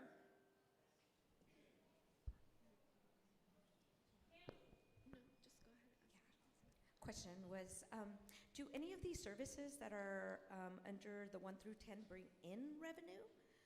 No, none Not of them. at all? No. Okay, so they're all, even though they're under, we fund them, and Yeah, these are all expenditures that come out on what we call the 5,000s category. Okay, and none of them fall under the restricted funds where we can, Some of them do fall under restricted and funds, yes. can they be moved, those that are not Into into restricted? restricted funds? So Generally, special ed is a restricted fund. The problem is that the special ed funding doesn't come anywhere near matching what the amount we have to spend. So we always spend all of those restricted funds, whether they're from the state or the feds, every year. This is actually, really ties nicely into the slides that were just presented. If you recall, in 21-22, they said special ed expenditures were $30 million, basically, I think 29.5. When I interviewed for the job, I looked at what's the amount that's paid for by the state and what's the amount that's paid for by the district. At that point, it was about $9.5 million from the state and $20 million paid by the district. Now, the special ed expenditures are $39.5 million. That's more than 25% of our total budget. The amount paid by the state is only about 11.3 from what Ms. Enna said. So now what we're paying is 28.3. The growth there for us has been way steeper on the expenditure side than it has on the revenue side. And that's been a huge pressure on our budget. And that ties right into the conversation we had about the needs and the support we need to provide those students with high needs. If you go to the next slide, one more, please. This is what's called professional services. It's oftentimes called consultants, all right? And we were looking at comparisons between 2021 and 24-25. Now, 2021 was a COVID year, so let's put that in perspective. There was not a lot happening because we weren't actually on site. But if you see, we've had an increase in instruction, and I've broken this down by function. And our budget code has so many different levels, but functions allow me to say, is that for instruction? Is it instruction related, like a counselor or a psychologist? Is it pupil services, like transportation? Is it general administration like HR or business or IT? Or is it maintenance? Okay, so those are kind of the categories I broke it down into. You can see in instruction that growth in the 5800s, which grew by $7.5 million over these 4 years. Most of that went towards instruction, all right? That was, I mean, some of it would have been special ed, a lot of it would have been Emeritus and Ed Theory and those support services we need to cover the contracted services for students' needs. But it also is Saturday Academy. It also is Science a Camp, which wasn't probably happening in 2021. There's a program called Busy Getting Stronger. It's kind of a PE program that many sites use. That's site money they use to have this PE program. It's paid for by the site or sometimes by the homeschool club. Ethnic studies would be under here. So those are the increases that basically $4 million in instruction for contracted service or professional services. The other big growth is pupil services. Pupil services, of that $2.2 million in growth, $1.2 million of that total 2.5 is for transportation. This is transportation outside of our buses. We have students going all over the Bay Area. We have students that go far enough, it costs $300 per day to take them there and back each day. That's not paying for the non-public school tuition, that's paying for the transportation to get them there. So there's transportation above and beyond our basic transportation yard, which does more local, but we actually have to contract out because we have people going to different locations. So that's a huge part of those professional services. But you'll also find some more special ed services and all in that category. In the general administration, you've had an increase of about $500,000. Some of those are just as we got back into hiring. They could be as simple as a fingerprinting or physicals or the hiring process. They could be legal costs related to HR. One of the categories here is medical billing technologies. That's a firm we use to generate our Medi-Cal reimbursements. That's an investment we make, but we actually get back in the last few years a nice return on that investment because we're able to bill Medi-Cal for some services. We're hoping that stays true. Based on what's happening at the federal level, there might be some reductions there. And then lastly, the 8,000, the maintenance area is really just the fact that In 2021, we didn't have a whole lot of repairs, we didn't have a lot of people around, and most of those are just increases happening on that front. Are there any questions about that slide or the last couple slides? Not on this slide. I actually would like you to go back to slide 3 before we proceed further. Okay. On slide 3, I do have access to the deck where you had identified the 13 ADA funded districts out of the 32. Didn't show up on this one, did it? And I do see that, you know, Alum Rock, Luther Burbank, and Franklin McKinley, it looks like they bring in higher revenues, but I also know that they have a lower enrollment rate than Oak Grove. So I am a little curious why they have higher revenues than Oak Grove. Well, and these are revenues per student, so it's based on the number, not just on the number of students, it's not total revenues, okay? So the fact that it's per student, they generate more per student because of their student population. Part of the LCFF formula has to do with your unduplicated pupil count. These are your students who are English learners. These are your students who are free and reduced. These are your students who are homeless, McKinney-Vento. And we have those, but we do not have them at the same level. And your LCFF, you get supplemental dollars for all of those students. But once you have more than 55% of your population in that category, you get additional dollars beyond that. So that would be the biggest driver there. I see. So what you're saying is our district currently does not, we have under 55% in those categories. So we don't get those extra concentration. Is that what they're called, concentration funds? They're called concentration, and we don't qualify. We're just a little under 50% in our unduplicated pupil count. There are other factors that vary in funding as well. For example, a unified district or a high school district would generate different dollars because high school students generate more dollars per student. They cost more dollars per student. And the other component would be, special ed rates. It won't change the funding so much, but if you have a higher percentage of population, that changes your budget considerably. Our special ed population is probably around, I think it's just under 15%. The norm used to be 10%. I think that is shifting up for all districts. I don't know what it is for each district around us, but that would also play into costs and expenditures. And then just to make sure that I'm understanding correctly, under, I think it's slides 8 and 9, where you are showing the contracted services, under that category, it's not just professional consulting, correct? Like we also look at contracted services. It's not, this is all of the 5,000s. It could be non-public schools, it could be transportation, it could be insurance, utilities. Within the 5,000s, there's 5,100, 5,200, 5,300. The slide after these orange ones, if you go right, one more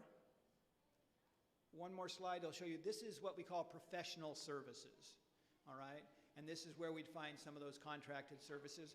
Consultants is kind of not quite right because they actually do provide services to our students. Most of these are for students. You can see that $6.8 million of it is of the 12,000, and actually the first 3 lines, 6.6, 433, and 2.5 are all very directly related to students. So the lion's share are for student services, but they're positions sometimes that we can't fill, so they are contracted out. If we could fill them, that would be better. It wouldn't eliminate the cost. I believe it would save money, and that's the goal, but they would just end up under our classified or our certificated salaries. Do we have any other questions before we move on? Okay. So if you could go a couple more slides forward. Just one more, looking back to June, this is where we were in June. The county kind of let us know that they had concerns with our budget and our deficit spending. They approved the budget, but they did want a general fiscal solvency plan. They didn't need the details, they just said, what's your plan for balancing your deficit spending by 27-28? So when we adopted the budget, we adopted the plan to come up with $3 million of reductions in 26-27, and another $2 million in 27-28. And that would be the general plan, and the goal during the fall, which we've been working on, is to come up with a detailed stabilization plan that will get presented to you at December to adopt. This is what the proposal is that we've come up with. So one more slide. In September, this is when we actually got the very specific letter from the county saying we needed a detailed fiscal stabilization plan, and we initiated the Budget Advisory Committee. We actually initiated before the letter arrived. Our first meeting was September 2nd, and the letter arrived the 15th. Some of the lines in the letters I wanted to share that were really pertinent to what our specific situation is. On the next slide, they talk about Fund 40. We are balancing our budget and staying positive on our general fund by bringing money over from Fund 40. And I'll show some slides of Fund 40 and those amounts. But if we didn't do that, even in 25-26, we'll have to bring money from Fund 40. If we didn't do that, we would not be positive. We'd have a negative balance because we wouldn't meet our 3% reserve. The next slide says basically, if you keep doing this, you're going to reach an unsustainable point, and it'll lead to fiscal insolvency. We have to balance that out. So how do we reduce our deficit spending, optimize the revenues we have, and find the reductions we need to get that back in balance, as well as kind of walk the tightrope of, addressing all of the needs we have in our district. And then lastly, the actual directive on the next slide was, as a condition for approval of our first interim report, we have to have this fiscal stabilization plan adopted with our first interim. So that was the directive we were given, and that's what they asked us to do, and that's what the Budget Advisory Committee took on as their task. Well, after we got the budget closed, we actually had a little better scenario, but we didn't solve the deficit problem. The next slide shows our update based after the latest information from the state budget finalizing. And you'll see, as I talked about earlier, our revenues went up about $3 million in 25-26. So we're up to 144 now. But the deficits dropped by $3 million. We just basically transferred that $11 million deficit down to an $8 million deficit. Even that $8 million deficit will require to use all of our unrestricted resources in Fund 1 and still go for another $1.6 million from Fund 40 this year. At that point, we have nothing in Fund 1 that's not restricted. And in the years after, we have to bring in $8 million from Fund 40 and then $7.3 million. Now, those are all projections. They're built off the certain COLA expectations that are laid out, that are given to us by the state and the county to build our budget on. They will change, I assure you. They always do, but not terribly drastically. So then looking at the next slide, the revenues versus expenditures, the green is the revenues, right? And those, as you can see, are pretty flat. They had a little spike this year because we have that extra $2.5 million one-time and a little extra TK add-on money. The blue line are the revenues as we expected them to be in the budget. So that deficit is exactly what the county is calling out. The red line is what salary increases of 654 would be.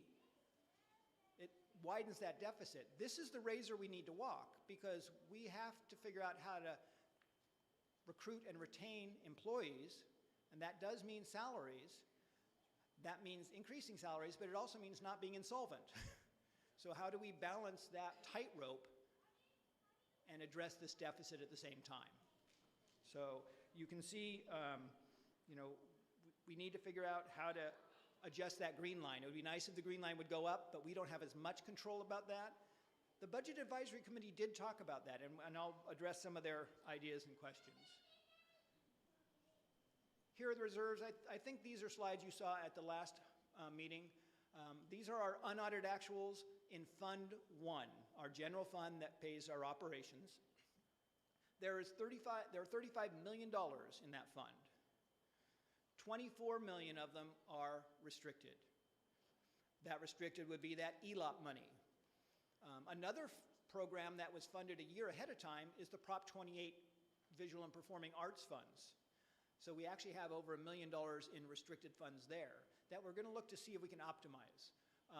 But there are also other redevelopment agency funds that are supposed to go for our maintenance and upkeep of the buildings and things like that. So that's what makes up the 24 million. The unrestricted side is about 10 million, the 9.9 in blue. But basically cut that in half, because 3% is what we're required by law to keep as our reserve. If we fall below that, they consider us no longer a positive budget. So we have about 5 million. And currently on our trajectory for 25-26, that 5 million will be wiped out and we'll only be left with our 3% reserve as unrestricted. Okay? The next slide looks at Fund 40. And Fund 40 has $32 million in it. About 11 million, almost 12, is restricted. That is money from the minor sale, and that went to the State Allocation Board and has a specific spending plan. We're allowed to use that for one-time expenditures. We actually have. That's how we paid for the math adoption. We transferred that money in to pay for the math adoption. That's how we paid for the last 2 years of the voluntary retirement program. So originally it started around 16 million. We've spent some of that down according to plan. There's other money remaining in Fund 40 of almost $20 million.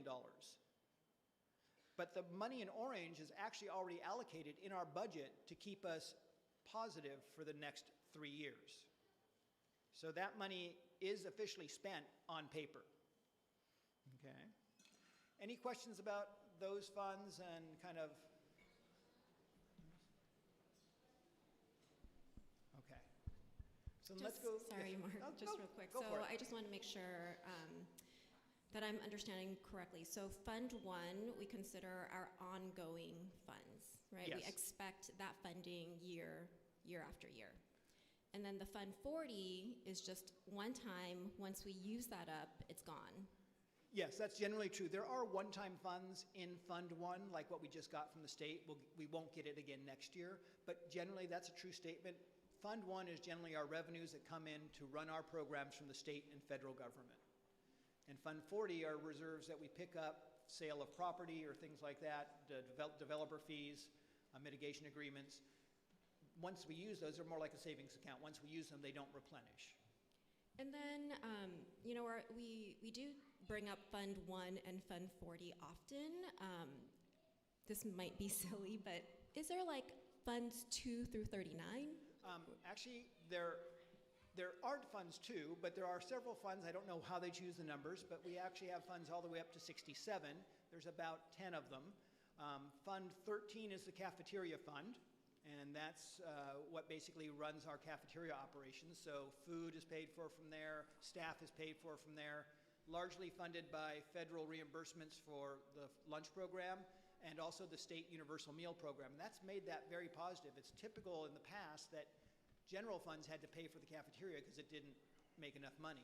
Now, the universal meals, actually, we have resources there to do some upgrades and stuff, but we have to keep it in the cafeteria fund. Other funds, 21 is our bond fund, but that's restricted to capital. 25 is our developer fee fund, so if somebody is building a house, they pay us a couple dollars per square foot, or one of the tilt-up warehouses over by the district office, they would pay us money per square foot. We don't have any Fund 30s right now, but if we get matching funds from the state for our bond program, they would go into a special fund there. Fund 40 we've mentioned. Fund 63 is for our base program, our child care. And then Fund 67 is our self-insurance fund. That's where our vision and our dental plans operate through. I see. So within those funds, there's no like unrestricted monies that we can look at in those? Yeah. We need to keep the resources in Fund 67 so we can make sure we can cover the medical because it's a pay-as-you-go. If we have a bad year, we have to be able to cover those costs for the vision and dental. So generally, I think base, we've changed things up because a lot of times they needed contributions from the general fund too. I think it's running balanced. So it might be on the positive side, but there's room if it goes south that we can then not have to tap into the general fund. Okay. All right. Let's jump into the actual Budget Advisory Committee. First of all, this was not a fun committee to be on. It was, I wanted to thank the members who were there. They were genuine, they were committed, they had a hard task, but they had really good conversations and they were really respectful and listened to the different perspectives that were given. And we had parents, 2 parents from each learning community. We had the presidents from OGEA, CSEA, and AFSCME, an instructional aide, the 3 lead principals, and an educational services coordinator to kind of give that insight into some of the programs. Melina Nguyen, the director of business, and myself were also on the committee. We managed and facilitated the process. We did not participate in any of the decision making. We figured that would be left to the committee. On the next slide, it kind of breaks down the process we went through. We kind of looked at the district budget, the situation, our deficit spending. We discussed the elements of school funding and talked about how schools are funded, and we reviewed our revenues and expenditures, and specifically the Oak Grove budget. Went over the letter from Santa Clarita County Office of Education. That helped set up the task, but we knew that was coming even before the letter did. We reviewed the past Budget Advisory Committee. This was done back in 2018, so we kind of dug up those board items and studies and built from there. We looked at the reductions already planned, because we've been able to find several savings already before we even got into the 25-26 budget, so we talked about those. We also discussed the revenue side, because that is the other side of the equation. It's not just about expenditures, and we had some good conversations about that and what options we had there. And based on all of that, we built this list of proposals. So let me start off with the task at hand. You've heard me say it already. It was to address the deficit spending, balance those expenditures and revenues by June 2028, and submit a specific plan to address the spending and the deficits by first interim. And our goal was to find $3 million in reductions for 26-27 and an additional $2 million for 27-28. These were done at budget, so salaries we have to figure out as salaries increase, that may put more pressure on our budget. The past identified reductions, this is the resolution from June 2020 when we were looking to do $6 million of reductions in 21-22 and another $2 million in 22-23. If you remember back to June 2020, that was a very unknown time, and we were expecting to have huge losses, but there was a lot of funding that ended up coming from the federal government and the state, so a lot of these didn't end up taking place, but we built off the same list, and the list on the left kind of addresses many of the ones we looked at, from academic counselors to recognition events to induction program and ELTP positions. The ones at the top actually did take place. Those are things, for example, like at the academy that doesn't exist anymore. Those are reductions. So we looked at this to see what had been approached in the past and how do we address with the least impact on students and classrooms. Everything has a direct, certainly an indirect impact on students and classrooms, but we tried to look at these items that we looked at before. We did get a lot of reductions done in the end of 24-25. On the next slide, it shows we took advantage of positions that vacated, all right? We had a lot of retirements or people moving on. Julie Silva, one of our Ed Service coordinators, she retired, as did Donna Taniguchi. Sheetal Singh, who was just here, moved into the Director of Special Ed. Her position we left vacant. And Gabe Altamirano left as Chief Operations Officer, so we have left that position vacant and reorganized FMO2. This is a great way. It's hard because you have vacancies, but it's a great way to lessen the impact on current employees if we can simply leave vacant positions vacant and take those savings. So those actually are all management positions, and that's about that's 10% of the 40 people who are in AGMA, more or less. But we also had some other positions. Veronica Altamirano, one of our ELTPs, took another position. So that position we haven't filled, and we're taking that savings, as well as the Ed Services Secretary. So all in all, these savings come up to about $900,000, maybe up to $1 million, depending on what type of health insurance and all they had. But this is going to be a challenge, because leaving positions vacant doesn't mean there's not work to do. And as we get smaller, and that's just the trend line of our district, we have to do the same work that big districts do, but we don't have the same overhead and the same efficiency of scale. So those will be challenges we face well beyond this year. The next slide talked about the conversation we had on revenues and reductions. We talked about, we have leases. Can we do more for those? We redid those several years back. Can we find some other properties to lease? We have some vacant portables at Creekside. Looking at the fields, to have license agreements there. We'll see what else we can do. It may not be much. We don't have big units, but could we get $100,000 a year at it? That certainly helps. I will give it a go. People asked about a parcel tax. Great idea. We'll have to figure out what it focuses on and how we get the electorate to vote for it. That requires a 2/3 majority to get it to pass. But it's a good idea, and it might be able to focus on specific needs we have.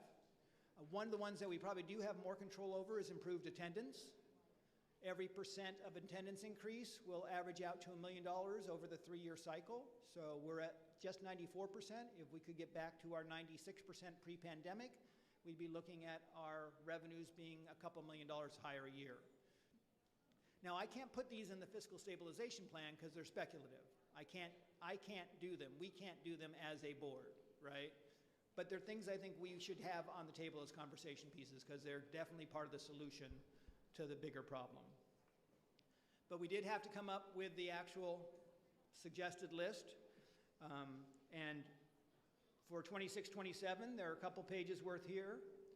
We have 2 ELT positions. We've reduced from our current 8 down to 2. The visual and performing arts is a little bit tricky. We had 2 visual and performing arts positions before Prop 28 passed. They're paid for by the general fund. One of the things we might look at doing is reducing them from the general fund because the general fund can't afford them anymore. But if we have $1 million in restricted reserves, we may be able to bring them back under that, and that would cover their salaries for several years. So that might be a way to reduce a general fund expense and transfer it to a restricted fund expense.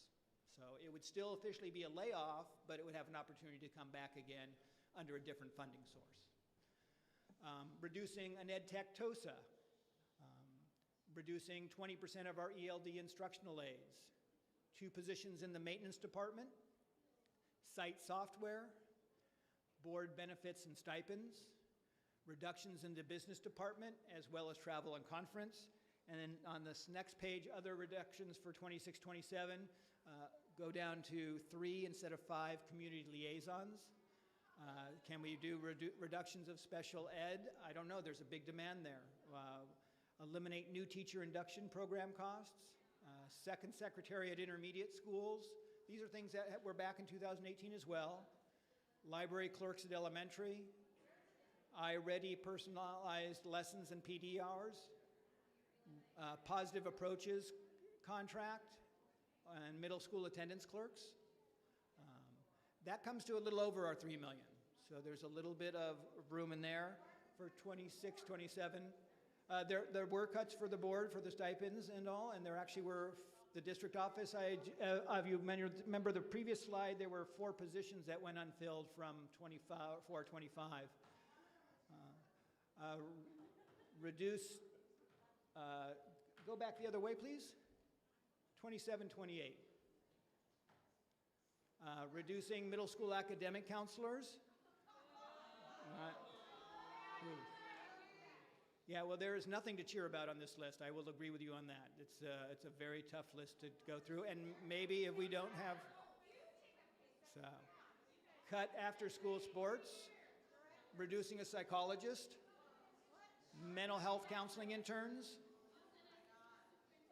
3 more ELTPs, trying to keep that away from the classroom directly, special ed TOSA, 3 more community liaisons, custodial services, and ELD instructional aides. That gets us well over $2 million, so there's some wiggle room in that one. So.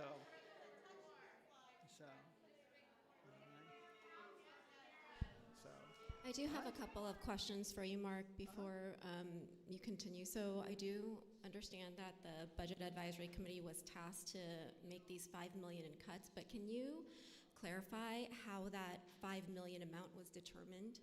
Well, we have this deficit, and we wanted to make something that was attainable. $11 million isn't necessarily needed because we have the reserves that are restricted that we're optimizing, like the ELOP and potentially the VAPA funds, so we may not need to have that full $11 million. So the $3 million was, we figured, something we could attain, and then the $2 million was something we could attain, and that would significantly wipe out the deficit spending over the 3 years with the use of our restricted resources. So we would still have to pull from Fund 40, even with the 5 million cuts? Not if we can effectively use all of our restricted resources, but it's possible. It also leaves Fund 40 there on the table, but the goal was to get back to balancing our revenues and expenditures. And then I just wanted to go back to the considerations for revenues. Are we allowed to put money into a high yield savings account? And is this something that we currently do? And if not, like, what are the limitations or the legal restrictions around that? All of our funds are kept at the county treasury, and they have very strict guidelines on what level of risk they're able to take. I don't know if you remember several years back, Orange County went through a bankruptcy because they had funds invested in speculative areas, and that kind of really put some restrictions on what type of revenue generating resources. So they tend to be more like municipal bonds or savings accounts. We have earned probably up to 4%. Those interest rates have gone up compared to where they were 2 or 3 years ago. So, but we can't be speculative with those reserves.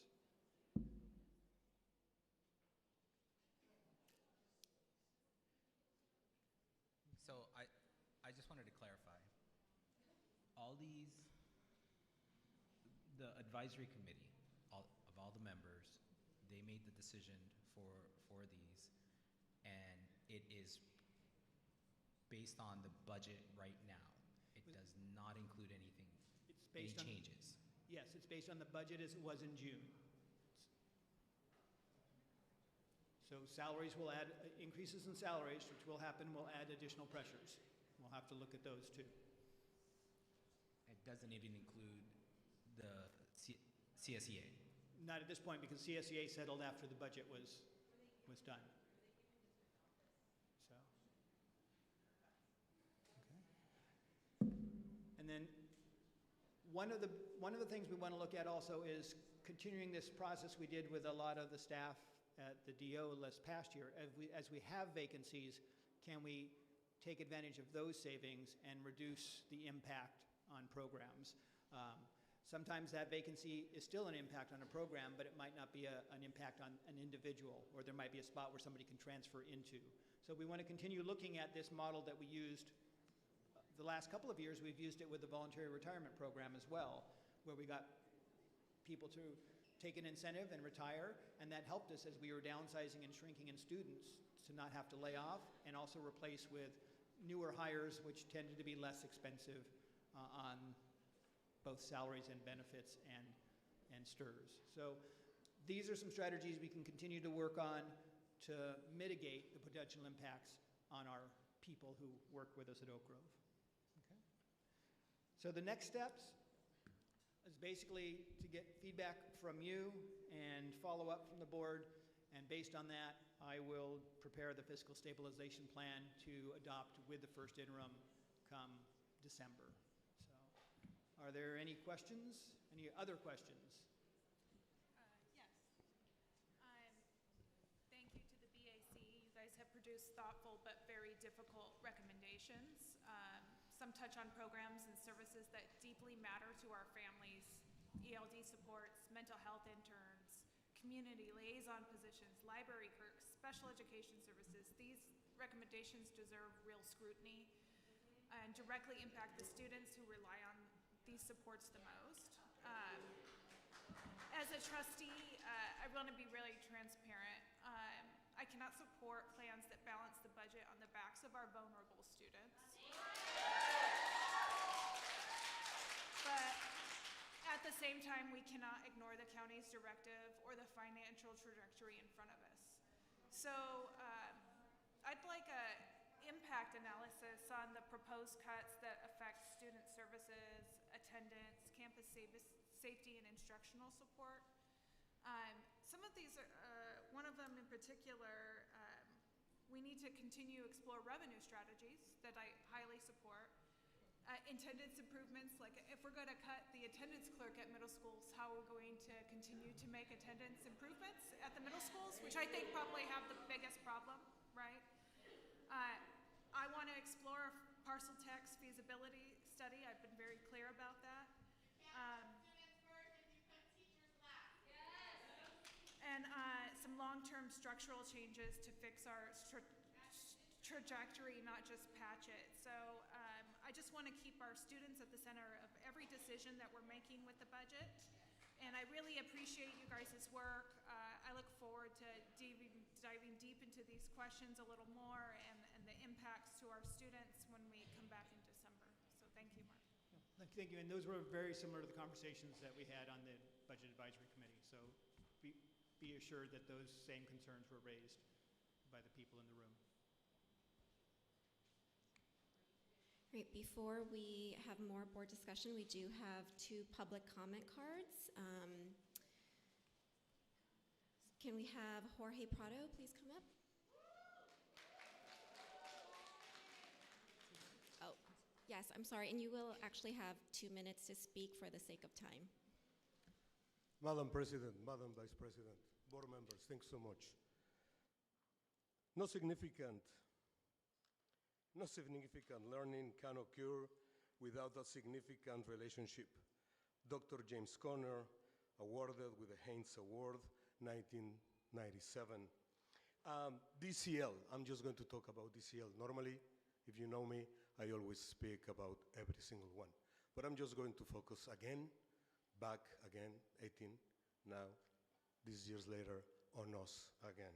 So we work with 84.59% of the EL students. We work with the entire district, the 8,000 of them. But we are set with language, Spanish, Vietnamese, and Portuguese, and that's the percentage I'm talking about. Portuguese that I learned by myself. Nobody paid me for that. Thank you so much. Obrigado. Latinos. It's on the population is the 20%. That means 1,756 students, Hispanic of Latinos, English, Spanish. But we work for the entire district, and they want to cancel us. What else do you want me to say? Special ed.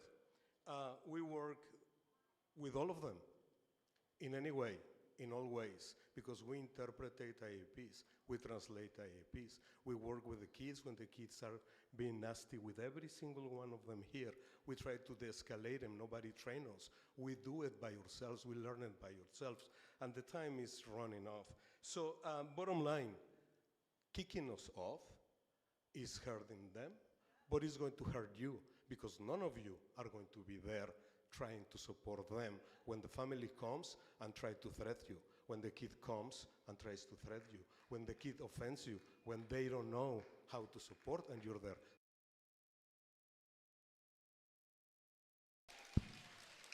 Thank you, Mr. Prado. Our next speaker is Alonda Fellows.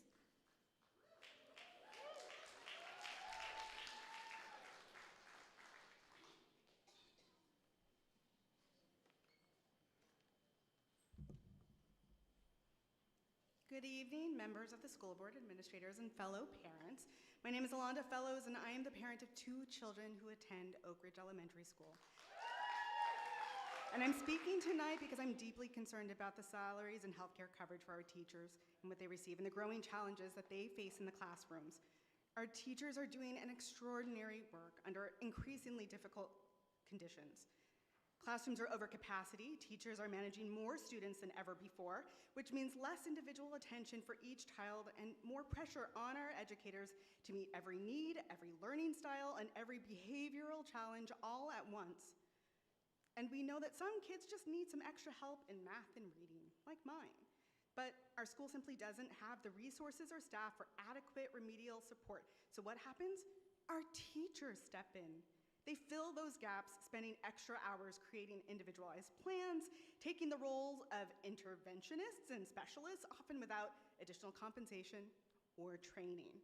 They do this because they care, because they want every child to succeed, but we can't keep asking them to give more when we're not giving them the support they need in return. It's not just their workload, it's the pay, the benefits, the strain on their own well-being. Some of our most talented teachers are burning out or leaving the profession altogether, and not because they've stopped believing in our students, but because they can no longer afford to keep doing this work under these conditions. We all say education is a priority, but that promise only means something if we're willing to back it up through fair salaries, reliable healthcare, and adequate resources in every classroom. When teachers are valued and supported, our children thrive. And when teachers are overworked, underpaid, our entire school community feels the impact. So tonight, I ask the board to take a stand to review teacher compensation and health coverage. Let's give our educators the resources and respect they deserve. Thank you, Ms. Fellows.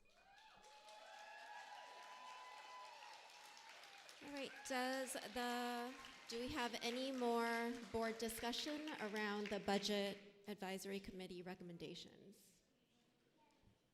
Does the board have any more questions or comments about Mark's presentation? All right, we can proceed forward. Thank you, Mark, for your presentation. We will now move on to public comment. This is an opportunity for individuals to address the board on any school-related issue which is not a part of this evening's agenda. Pursuant to Board Bylaw 9323, members of the public shall not approach the dais at any time during a board meeting unless invited to do so by the board or district staff.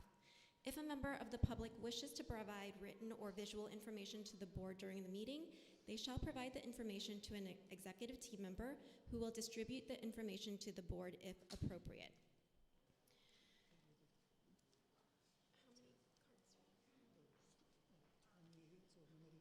All right, so at this time we have 28 public comment cards. Again, for the sake of time, each speaker will be limited to 1 minute. Our first speaker is Jorge Prado, followed by Mariana Garcia Cerrato, and then followed by Marnie Sharmer. Thank you again, Madam President. I need my 8 seconds back. Thank you. The ultimate object of education should be the help to create, not only to balance and harmonious individual, but also a balanced and a harmonious society where true justice prevails, where there is not unnatural division between the haves and the have-nots, and where everybody is assured a living wage, and the right to live, and the right to freedom. Mahatma Gandhi. I only have 20 seconds. One of the executive team members in 23, just the benefits, that person made $3,000 less than my entire salary and my benefits. Think about that when you go to bed. Thank you.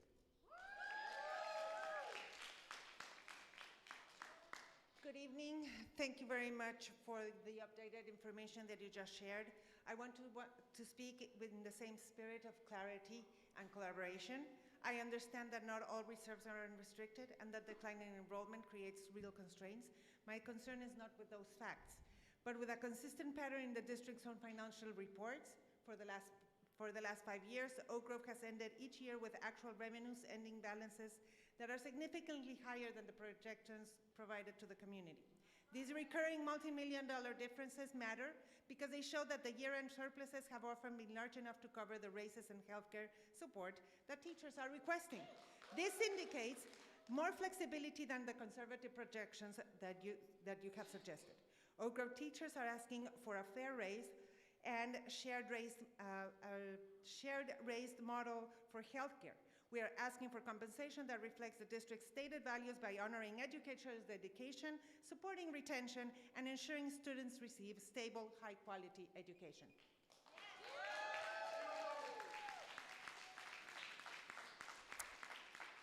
Marnie Sharmer. I'm wearing two hats today. One, my name is Marnie Sharmer. I'm a teacher at Anderson Elementary. And for the last few years, under the leadership of Principal Humphrey, we are the Bulldogs on the rise. We are steady, invested, steadfast, and equity-driven at our school. We are proud of our increase of at least our 7% of our math. And our ELA scores, we are hoping as well to go up this year.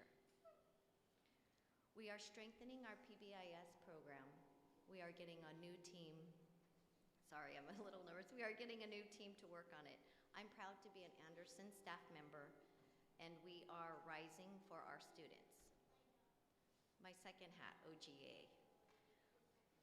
As teachers wear many hats, OGA, our teachers work hard. We work hard every day, exceeding our hours of our contracts. We do that to ensure the quality of our education for our students. Our students are held. Thank you, Marnie. The next three speakers, Stacy Woodard, followed by Jaya Martin, and yeah. Is that Martin? I think it's Jaya Martin after Stacy Woodard, and then the third speaker is Tony Cariles. My name is Stacy Woodard, and I have dedicated 25 years to Oak Grove School District. When I first started in this district, it was a place everyone wanted to be. We're an Oak Grove family. Our pay in healthcare was competitive, and the sense of community and shared responsibility between the schools and district office was clear. Sadly, today we find ourselves in a very different situation. In all my years here as both a parent and teacher, I have never seen a group of leaders so unwilling to work with the people who are the glue of this district. The people who work in the schools day in and day out and support students with everything that we have. Despite our dedication to the students and community, our salaries continue to be the lowest in the county. We pay more out of pocket for health insurance than management. We deserve and earn the right to earn a livable wage with decent health care. We deserve and earn the right to be able to afford to live in the communities we serve. We deserve and earn the right to be treated like we matter. Do what is right. 2.5% is not enough.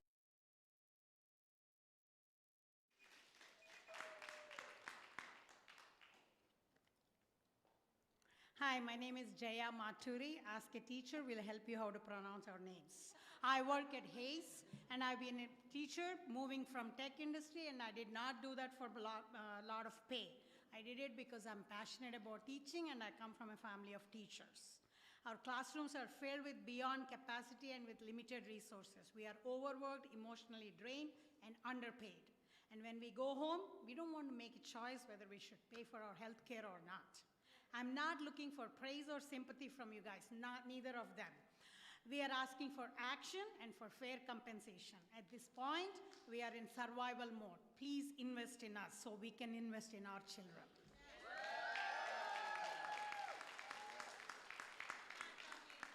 All right, all right. Good evening, leadership team and board members. My name is Tony Cariles, and I'm a bilingual teacher here at OGSD. I'm also a parent of 2 students at Del Roble, and I took my son out of OGSD so he could have high school geometry as an 8th grader. We don't offer that for our students here, and that's an example of the lack of vision and investment. Plus, I know of 7 other students leaving OGSD. We need to invest in our classes and in our teachers, plain and simple. There's one choice for us moving forward. We need to invest. We need to stop this narrative of it's happening everywhere. Everyone's losing students, and there's very little that we can do about it.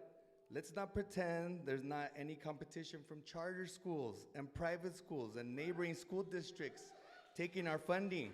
I don't believe this argument that we don't have any money to invest in our teachers and our classes and that it's millions of restricted funds and that we don't have the creativity in how to find ways to invest money in our teachers and our classes. We have no choice but to invest in our teachers and our classes or we'll... Thank you. Our next 3 speakers are Selena Syker-Bryant, Emanuela Luna, and Brittany Kimball.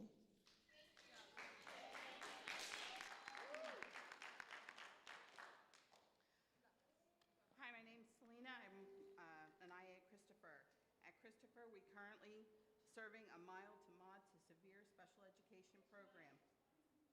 Christopher is listed as a mild to mod autism program, which does not accurately describe the level of some of our students' needs we are supporting. Our teachers hold mild to mod credentials. Over 95% of our staff have not been trained in TCI or safety care despite the behavioral adaptive needs present in the program. Given these factors, it raises concerns about whether the program is currently structured, able to provide FAPE to all students. Daily, we are verbally assaulted. We are subjected to threats of bodily harm and very real possibility of being hit, kicked, scratched, spit on, or bitten. Christopher has a mild to mod autism program, and some hard decisions need to be made on how to make it a true mild to mod program.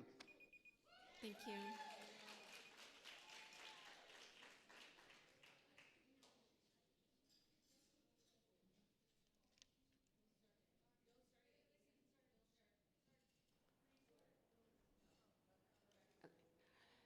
Good evening, my name is Emanuela Luna, and I have been a teacher in this district for 21 years. I'm here today to speak about the impact of the proposed compensation and benefits on our district's teachers and ultimately on our students. When I started my career here, teacher compensation and benefits, including fully covered health care, showed how much the administration valued its staff. I felt seen for my hard work, and that appreciation helped motivate many of us to dedicate our careers to this community. Today, it is disheartening to feel that this long-standing commitment is not being met with the same respect. As a single mother, I am struggling to continue living in the city where I work due to rising costs of food, gas, electricity, and more. The prospect of paying over $400 a month starting in January for my health care and my son's health care is an unsustainable financial burden. This situation has a direct impact on our students. The consistent presence of experienced and dedicated teachers is vital for student learning. Thank you. Brittany Kimball.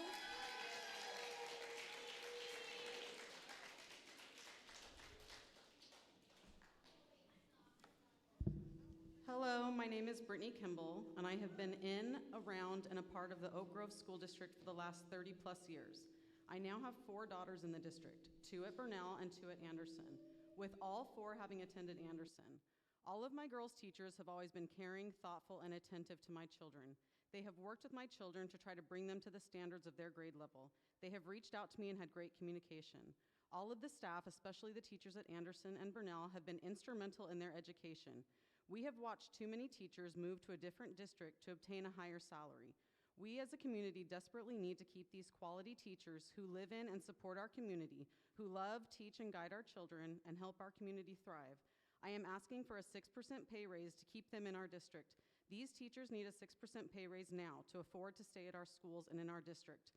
We can build relationships between teachers, parents, and students by maintaining these teachers who know the school well, live in our community, know the community, and help our community thrive. Thank you, Anderson teachers.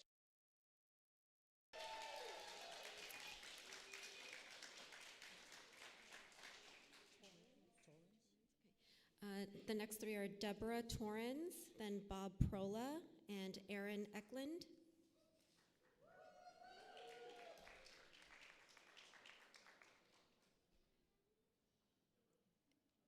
Is Deborah Torrens here?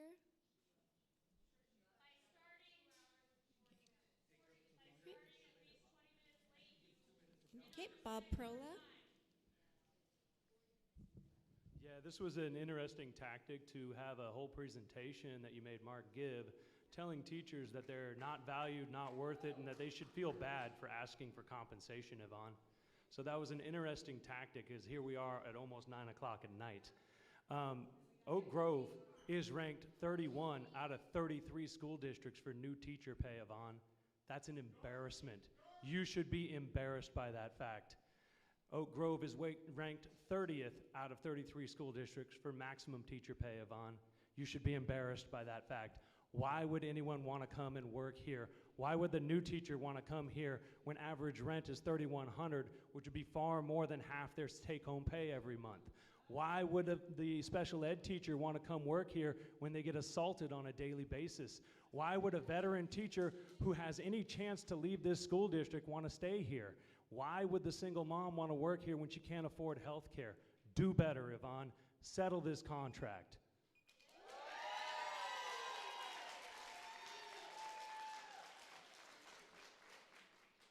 Hello, my name is is Erin Eklund. I have 2 students in this district, and I'm here today to advocate for our teachers. They deserve to be paid more. Everything is more expensive now. Take rent, for example. If teachers can't afford to live here, especially with the rising healthcare costs that they've already taken a pay cut for, then they often move to areas like Morgan Hill or Gilroy for cheaper housing. But guess what? Those districts actually pay their teachers better. So why would teachers choose to stay here?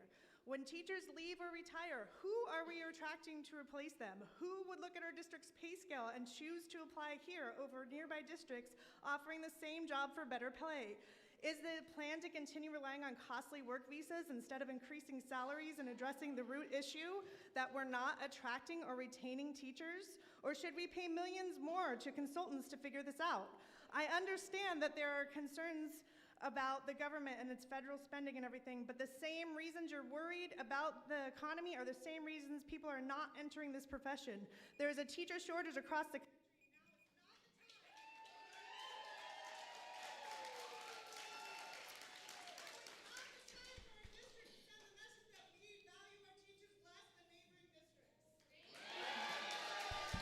Our next 3 speakers are Wendy Carrion, Nalita Aguilar, and Audrey Ornelas.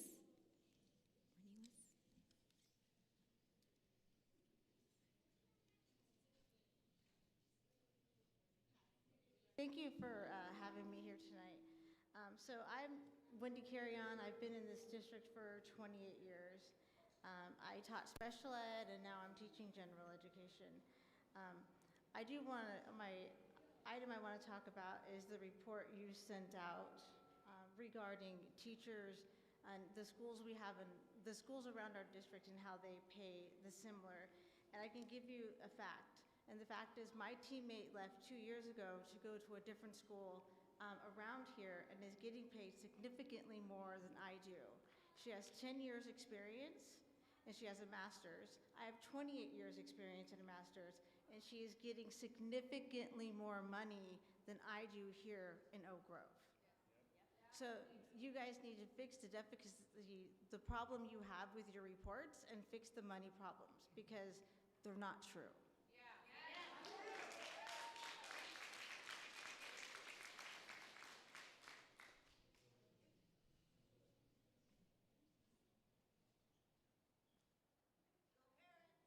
Hello, my name is Nalita. I'm a mom for a Sakamoto student, and I'm here because the district is and the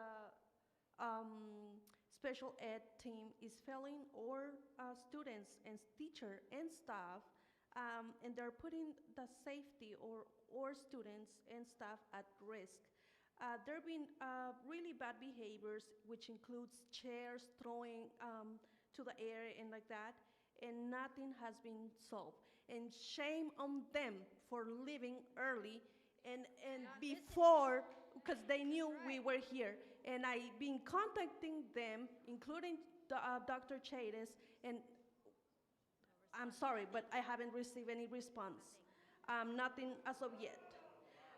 This is not about blaming a child in a specific. It's about the system failing or the safety of our kids and staff.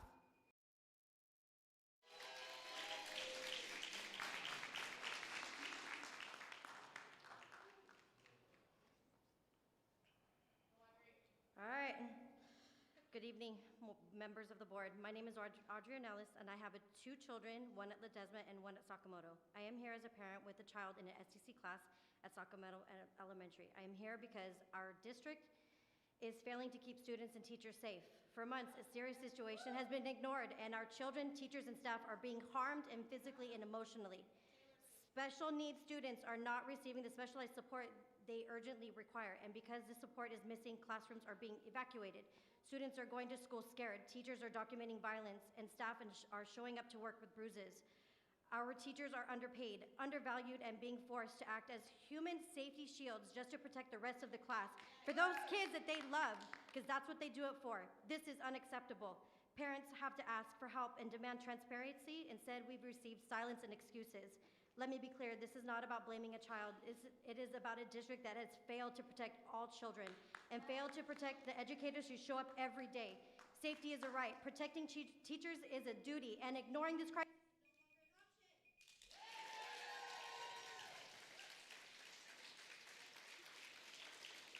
Next three speakers, we have our Sophie Freestone, followed by Christina from Adventure, and Michelle Munoz.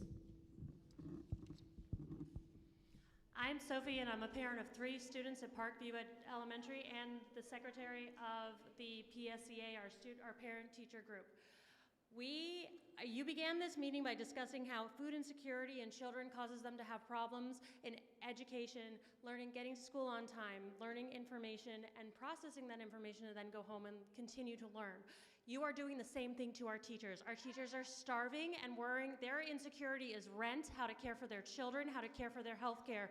They are coming to school every day concerned about whether they're going to have a place to live at the end of the week, and we can't have those teachers be emotionally prepared to stay with our children if they aren't also fed. They are working more than a 9 to 5. They are working 24 hours just like parents, because their work does not end when our children walk out of the classroom. They have to continue developing their education plans and do their coursework, and then deal with students who are having problems and try to find special ways to make those commitments, as well as dealing with angry parents and useless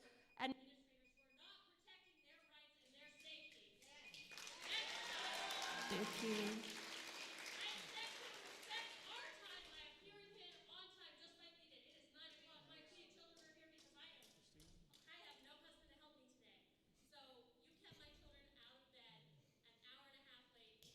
The next speaker is Christina.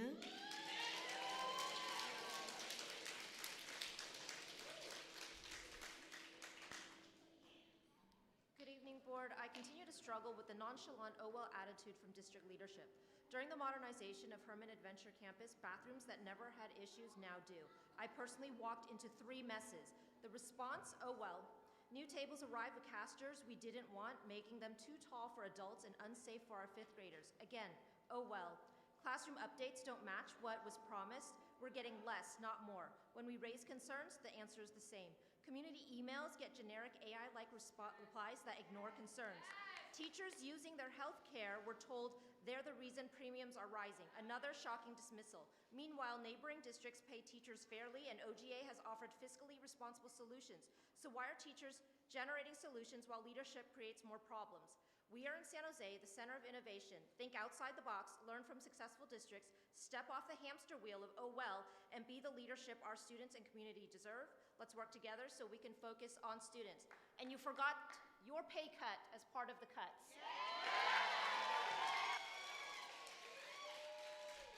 Michelle Munoz.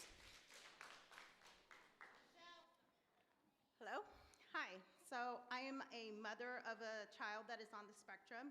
I am full-time. I volunteer. I'm on the homeschool club. And I volunteer so much that I see all the bad things that are happening in classrooms. It's really good that you have this great program for students that are in special ed, but you guys are not babysitters. You are educators. I expect that when I send my child to school that he is going to learn something. And all I hear when I go to the classrooms is all the bad behaviors. We need to really concentrate on the students, on what their needs are. Do they need to be in that classroom? Do they need to go to a different school? You need to find out what is their issues, because the kids that can learn, they're being held back. And also, the teachers have a lot of prepping to do. And if they have a child that is an IEP, they need an aid. They need help.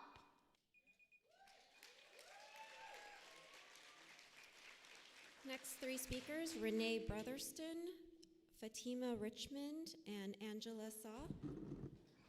All right, since we were cut last minute to 60 seconds, I will email the board later with the actual points. But here we go, the SPED program. You have parents that are so unhappy, we're hearing it in the community. That's not good.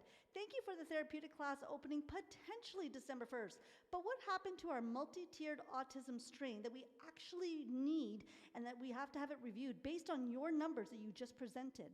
We need smaller classes. We are triggering our students and not following CTA yet again. My class asked for $1,500 worth of tables. I was told if I could find them, great idea. This was a bandage. Guess what? I can't find them and you won't pay for them.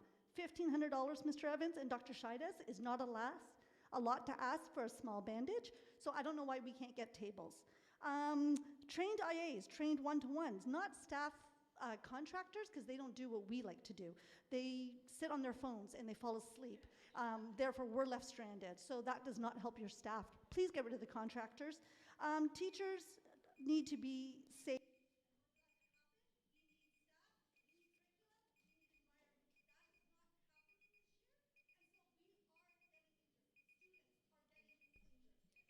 Thank you, Renee. Fatima Richmond. Hello, my name is Fatima Richmond, a 20-year researcher in big tech, and I'm here with my son, Ian, a fourth grader in Ms. Hernandez's class at Santa Teresa. Ian has flourished because of his high SQ and EQ of his K-5 teachers, not district leaders. It's not just kindness, the support is life-shaping equity. Don't take it from me, take it from the data. Studies show having an experienced kindergarten teacher adds an average of $1,000 to a student's annual income in their 20s. As for the unique needs of my son, he is one of the 4% of black boys in the district. Research shows that a black teacher like Ms. Page, like Mr. Ennis Young Black Scholars Club, can reduce the high school dropout rate for black boys to nearly 40%. IRS-backed studies show a high-quality teacher is worth $400K in future student earnings, yet we reward this crucial work with nominal 3% raise, while leadership salaries approach $300K like a director in tech. However, unlike education, big tech would demand leadership step down, combine roles, or lay off, especially if the outcomes, a lack of teacher support, is below the bar. If you need help with numbers beyond the 2-parent limit, you can reach out to your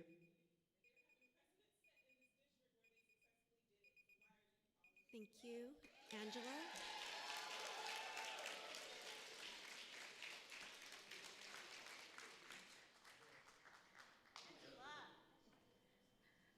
Hello, my name is Angela Saw, and I'm a proud Oak Grove parent. Our teachers are the heart of our school. They inspire our kids every single day. When they ask for fair pay, they're asking for respect and stability, not luxury. When they ask for fair pay, they're asking, if we want to keep our great teachers in Oak Grove, we have to show that we value them. Please reach a fair agreement with OGEA. Our children's education depends on it. Thank you.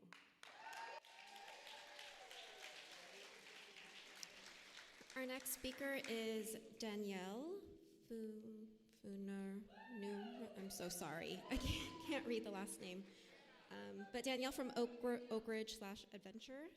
After her is Rachel Van Geenhoven, and then Eliza Rose Farage.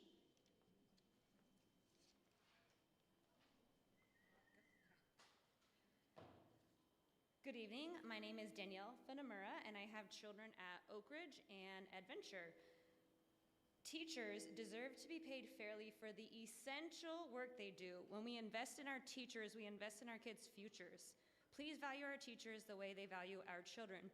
I encourage each and every one of you, the superintendent, all the associate superintendents, and every board member here to substitute teach for a day or two, not a visit, where you are the sole adult in charge of all the students in the classroom for an entire day.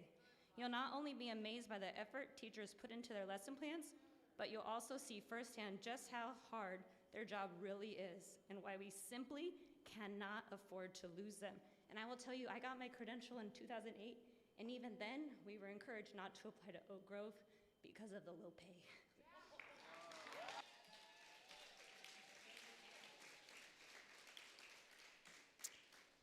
Rachel Van Geenhoven.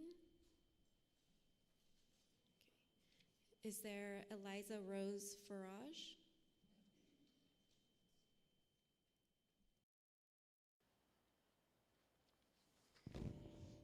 Hello, my name is Eliza Farage. First of all, I just want to say, give the teachers what they want. They educate our children, and our children are our future. Second of all, on October 24th, my son told me a substitute teacher had grabbed his arm and aggressively squeezed it tight and pulled him. The principal was notified, yet she sent him back into class, where then the same substitute teacher did it again and then slapping his arm. I do not feel like this was properly handled. I wasn't notified until 5 p.m., and I was on campus that day. Okay. Let's see. I did meet with the principal. I was told I was going to receive some type of written letter report. I confirmed with her 3 times. I still do not have that. My son was supposed to be apologized to because he was not listened to. That has not also happened.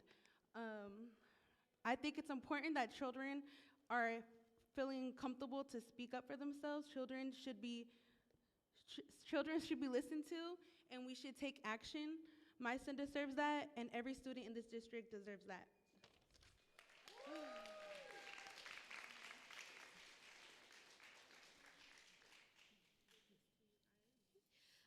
Next speakers are Nicole Chin, followed by Yuki Akimoto and Amanda Eastman.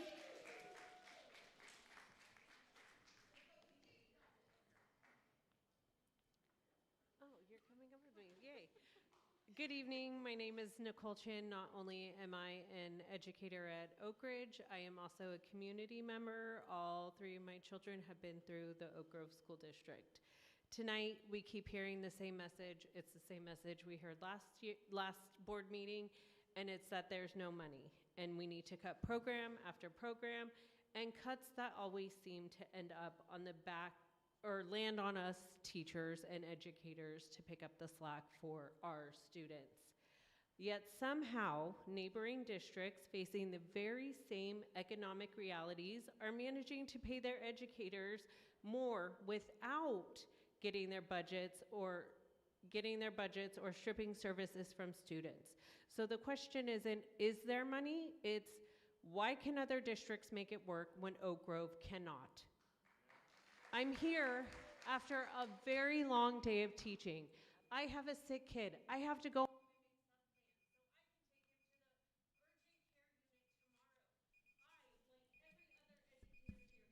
Thank you.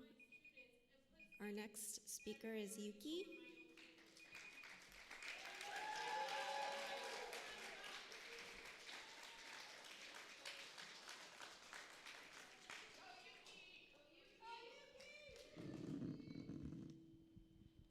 I love my teachers. I want them to be paid what they deserve.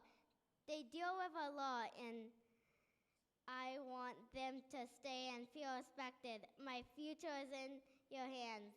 Please invest in my teachers. Thank you. Thank you, Yuki. Next speaker is Amanda Eastman.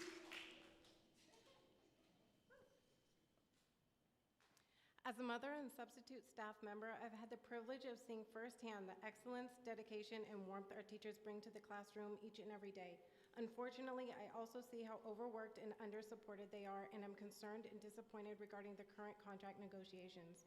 In my opinion, your offer is not only insufficient, it's insulting. Our educators throughout the district are being asked to do more and more, yet they are compensated less than nearly every other district in the county. Oak Grove School District is currently one of the lowest paying districts in the county, and that is not just a statistic, it's a red flag. Our teachers are not asking for much. They are asking to be able to live near the schools they serve and be able to support their families and feel respected and supported by their district leadership. Failing to offer them fair and livable salaries and health benefits send the message that they are expendable. It pushes them to leave, not because they want to, but because they have to. We must do better. Our children deserve more than overworked and underpaid teachers. They deserve the very best, and this can only happen if we offer fair, competitive contracts and comprehensive. Thank you. Our last speaker of the night is Alex Gravett. Kind of schools that families want to be a part of.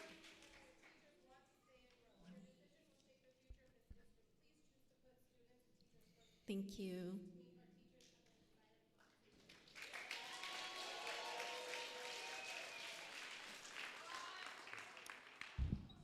All right, good evening. My name is Alex Gravett, and I'm an Oak Grove School District parent. 2 of my girls are at Oak Ridge Elementary, one starting next year, and the time that I've had with these teachers, you are going to have a big problem if they leave. These are teachers that are putting in more than their job is asking them to do. They're going above and beyond, and if they leave, you're going to have a bigger problem than trying to afford new teachers. You're going to be replacing stuff that can't be bought.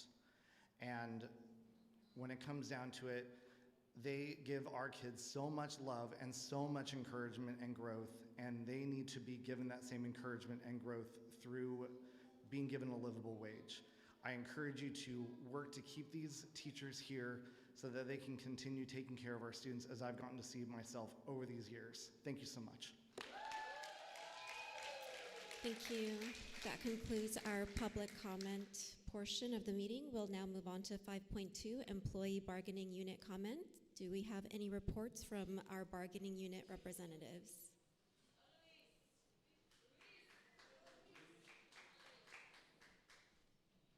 Good evening, members of the board and superintendent. When we, the teachers, show up every day, we treat our students and families as our absolute top priority. We work above and beyond for them. But as we look at the current state of the district, we have to ask, do you view us, and by extension, the students, as your priority? We teachers are the program. When student programs are funded, we all win. The reality inside our classrooms is rapidly eroding teacher morale. The challenges facing educators today are immense. Teachers are dealing with significant behavioral problems, far more complex than a decade ago, and must still find room to teach the curriculum. To those of you who were once teachers, or those who have never been, I assure you, you have no idea what it's like to be an educator today. The job has fundamentally changed, becoming 3 times more difficult. On top of this escalating difficulty, educators are faced with an unquestionable financial crisis. Many cannot afford to live in the community where we work. The cost to fill our grocery carts keeps rising, and our healthcare costs are 5 times more expensive than they were just 3 years ago. We are forced to deal with the fact that we are profoundly underpaid for the essential work that we do. This systemic undervaluing has broken something fundamental.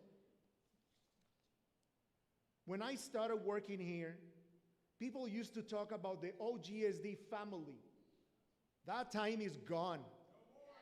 The concept of family cannot exist when staff members are constantly struggling just to survive.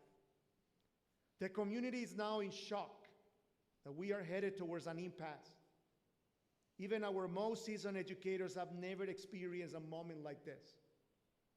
This situation directly harms our students. They suffer because they know their teachers' minds are somewhere else, preoccupied with survival, with their diminishing salaries and skyrocketing medical insurance. A stable, fully present teacher is the first step towards student success. We know there is a list of recommendations on the table to cut $5 million in programs, and that key long-standing positions are on the line. OGEA's position is clear. The board has a moral obligation to look carefully at the budget again. You must re-examine your priorities and figure out a way to save the positions of people who have been here for many years, people who are the backbone of this district. Prioritizing students means prioritizing the educators who serve them. We need a budget that reflects the essential value of the human program, us, the teachers. Thank you.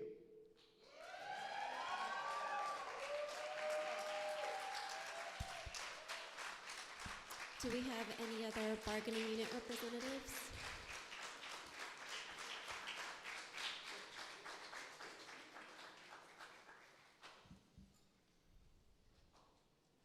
Good evening, everyone. CSA President Chuck. I should have wrote down something. I might ramble a little bit, but I'm here to, I just want to talk about the cuts that were proposed this evening. And I'm not pushing back on you, Mark, or disagreeing with you, but the committee decided, the committee didn't really, in my opinion, wouldn't say made decisions on what cuts were going to happen.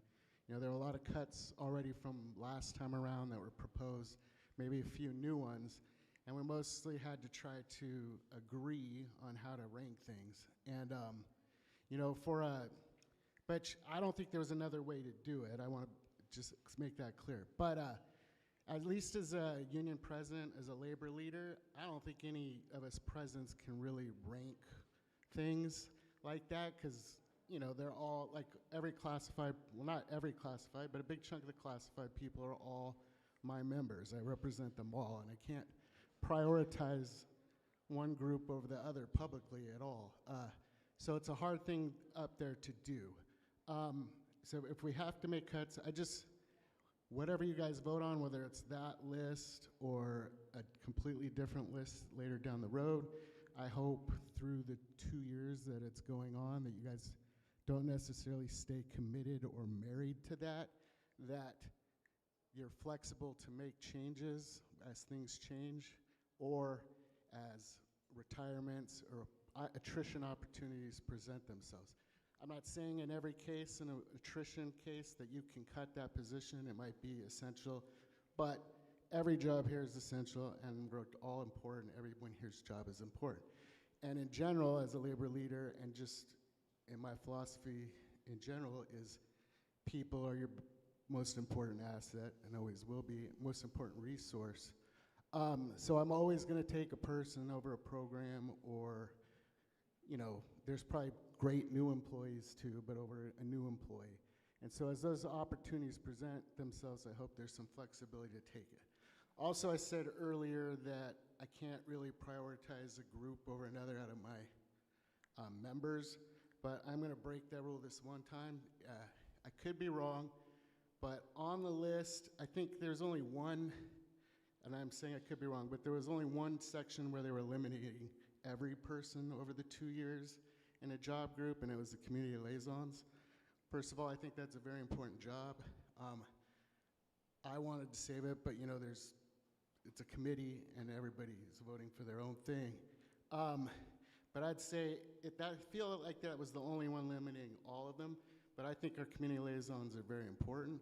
Also in union, as a union, like, the idea of seniority is really important to us in unions. You know, we put in your years and you put, you know, you earn your time and you earn seniority, and that's to protect yourself over time when these type of cuts happen.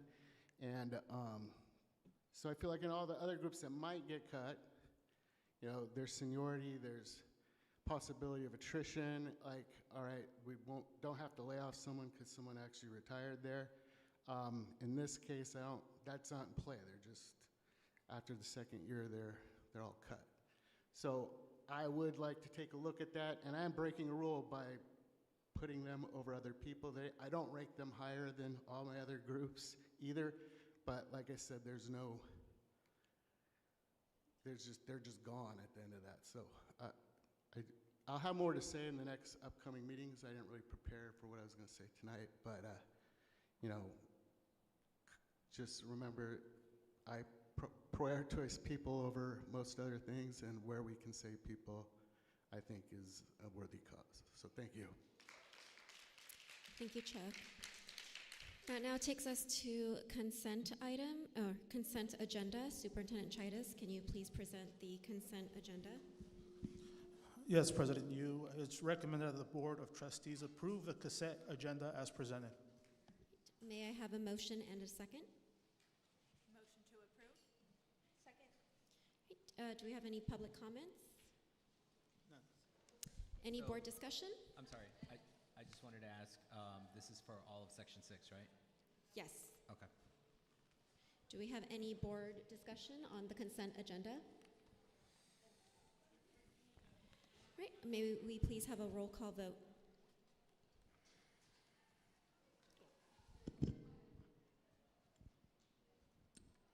Member Choklakar. Member Martinez? Aye. Member Torres? Aye. Vice President Hebert? President Yu? Aye. Motion carries. On behalf of the board, I'd like to acknowledge and thank the following donors: the San Jose Sharks Community Fund for their generous donation of $500 in support of our district closed closet program, as well as Mr. and Mrs. Leonard Barnes for their generous $628 donation to Hayes Elementary School through PG&E payroll deductions. We thank you again for your support and generosity. We'll now move on to action item 7.1, resolution 1537-11/25, board member absence. Superintendent Chidas, can you please present this action item? Yes, President Yu. This resolution is pursuant to California Education Code, Section 35120C, which states a resolution needs to be approved entitling a board member to be paid for any meeting when absent due to illness, emergency, hardship deemed acceptable by the board. So this item is a vote in order for, a motion needs to be made in a second in order for it, and then a vote to happen for trustee Diego Martinez, who was absent on October 16, 2025, regular board meeting. Right, may I have a motion and a second?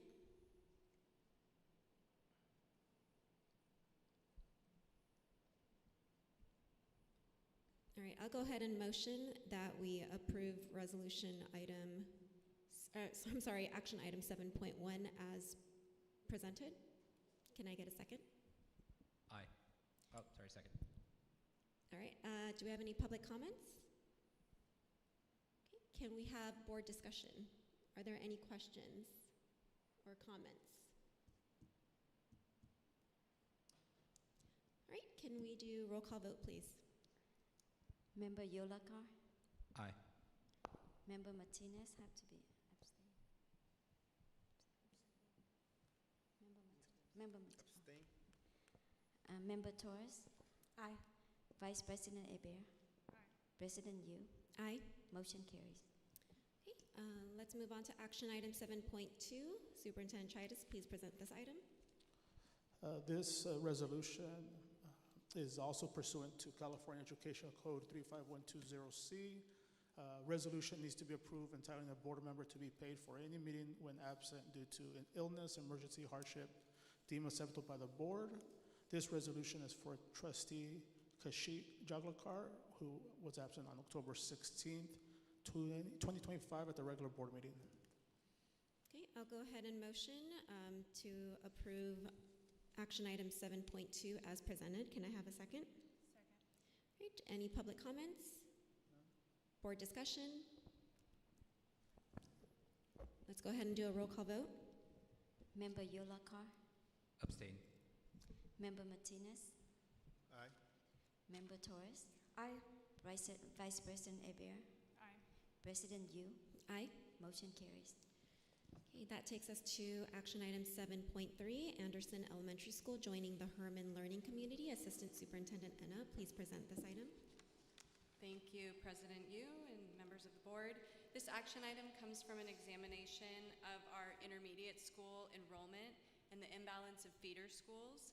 To balance the enrollment, the principals and myself reviewed the feeder school populations and discussed the option of having Anderson Elementary School join the Herman Learning Community. In exploring this possibility, community input was gathered. It was also determined that students in the Anderson attendance area have a shorter and safer route to school if they attend Herman Intermediate and Middle School compared to Bernal Intermediate. I will be presenting to you some of the findings and some of the facts, and it is recommended that the Board of Trustees approve Anderson Elementary School to join the Herman Intermediate School attendance area. Next slide.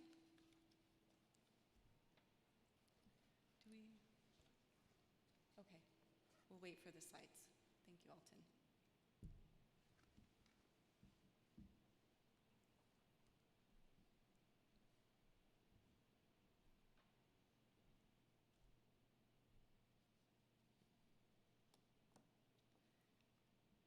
While we're waiting for the slides, I'll just share that what's being proposed is that Anderson sixth grade students who live within the Anderson attendance area would matriculate to Herman beginning next school year in the 26-27 school year with a 3-year grandfather option, meaning that for 3 years, the sixth grade families would have the option to continue to matriculate to Burnell or choose to go to Herman. Anderson would then, as of next school year, be part of the Herman learning community of schools and a feeder school. Here he goes. Thank you, Alton.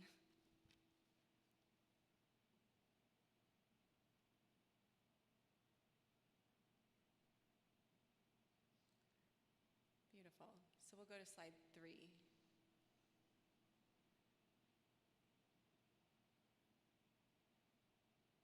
Okay, this chart shows you, this actually, oh, back up one slide. There we go. This is a screenshot from our website, so you can see currently what are the feeder schools to each intermediate. Herman has Frost, Oak Ridge, and Sakamoto. Davis Intermediate has Christopher, Edenvale, Hayes, Parkview, Steamit-Stipe, and new this year is Del Roble. The Tweeby program matriculates to Davis. Anderson, Baldwin, Ledesma, Santa Teresa, and Taylor all matriculate to Burnell Intermediate. One school that you notice is not on that chart is Indigo. Because Indigo is a K through 8 school, and students who opt into that program, if they choose to go to a comprehensive middle school for 7th and 8th grade, they would return to their home school. So we tend to lump them in the Herman Learning Community because of their location within the Herman Learning Community attendance area on the Frost campus, but they are actually their own population. The other schools have asterisks because those are program options. Next slide.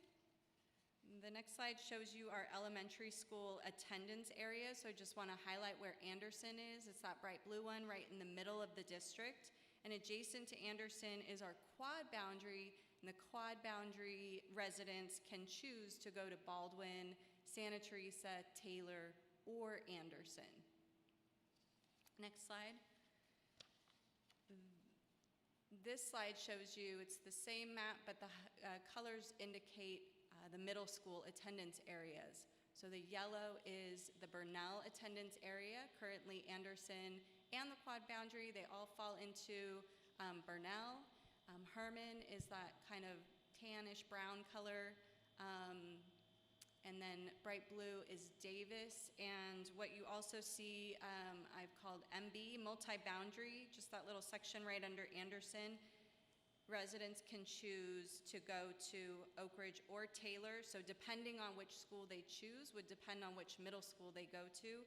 And the same for the other multi-boundary is actually the Del Roble attendance area, but since Del Roble is not a home school to anyone, it's a program option school, residents in that attendance area choose to go to Parkview, Hayes, or Frost. And depending on their choice, they'll go to Davis or Herman for middle school. So that elementary choice does make a difference for our multi-boundary, quad-boundary schools.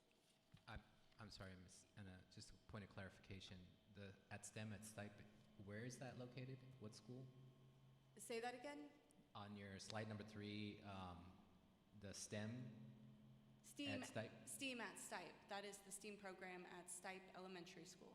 Oh, it's at Stipe. Okay. Stipe. Yep, thank you for that clarification. So as part of this process in making this proposal, we did gather community input. So we had collaborative meetings with the principals of the affected sites, Burnell principal, Anderson principal, and Herman principal. Our Anderson principal, Mrs. Humphrey, was here tonight. Her son was sleeping on her lap, so she did take him home, but she was here to support this action item. We gathered community input at a meeting that was held in person here in the Herman Library on the 22nd of October. We had about 8 families in attendance, And we also sent out a parent survey to the Anderson community on multiple occasions to gather input, and each of those parents who responded to the survey received an email response. And we developed frequently asked questions so they could get their questions asked. All of the slides in the Q&A document were shared with the entire community so that everybody had all of the information. One of the most frequently asked questions, if you advance to the next slide, is why make this change? So first of all, looking at the intermediate school enrollment, you can see that Bernal, this is a current enrollment, has 633 students. Davis has 499, and Herman Intermediate, without the Adventure program, has 451. So between Bernal and Herman, there's 182 student difference. This really makes a difference when it comes to programs and services. When you have one ELD teacher per site, you have this many counselors per site. When you have such an imbalance, it's an imbalance of services for students as well. So we also, in our exploration, also discovered that the route to school from Anderson within the attendance area to Bernal is actually 2.7 miles. That's 3.3 miles further than the distance from Anderson to Herman, which is 2.4 miles. If you advance to the next slide, there's a map that shows you, well, it's kind of hard to see, but in the middle is Anderson, and then you can see Bernal is a star in the lower right, and Herman is on the left. And to get from Anderson, it's like the red pin drop. To get from Anderson to Bernal, we have to cross at least one major thoroughfare. So you have to cross Cottle.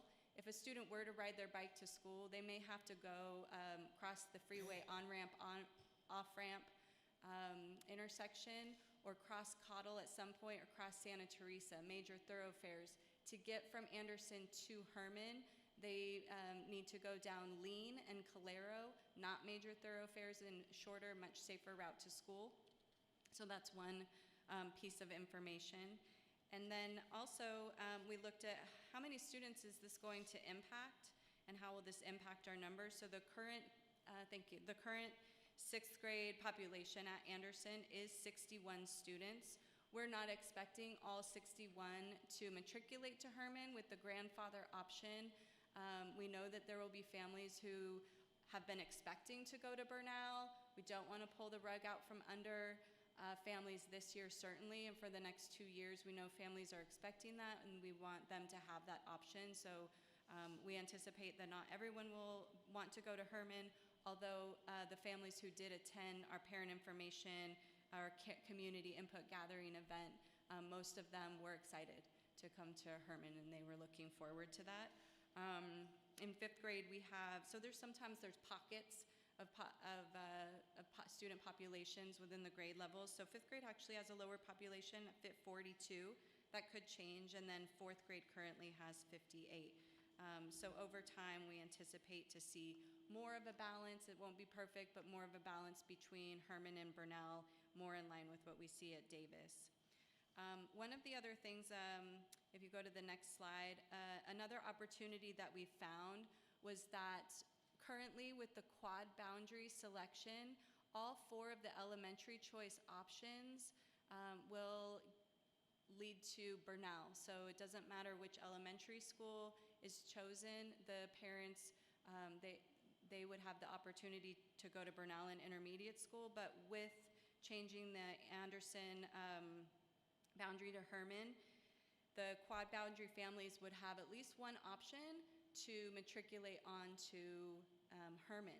So whereas the other 2 multi-boundary schools, they can think ahead to middle school. Where might I want my child to go to middle school? That might be more important for families, and they may select their elementary school based on that, and quad boundary families would also have the option there.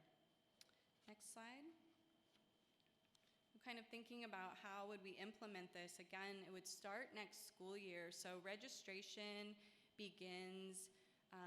We would need to start that communication process because registration will begin on January 12th. So for quad boundary families, we want them to know.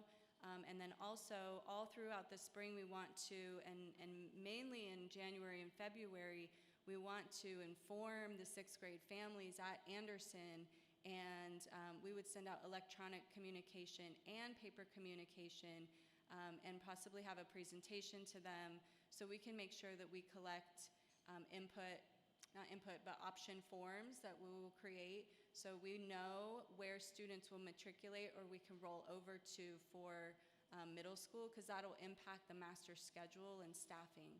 So that'll be a big push for January, February, and of course, there may be families who,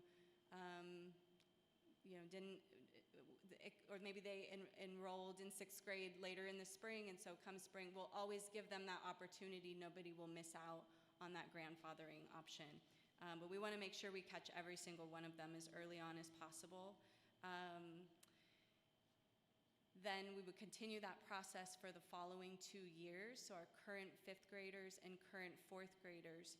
The full implementation in 2930 would also have the caveat, so we understand that there's families in the attendance area maybe who they went to Anderson and Bernal, their older kids went to Anderson and Bernal, they want their younger kids to go to Anderson and Bernal, and so we would still use our intra-district transfer process with that.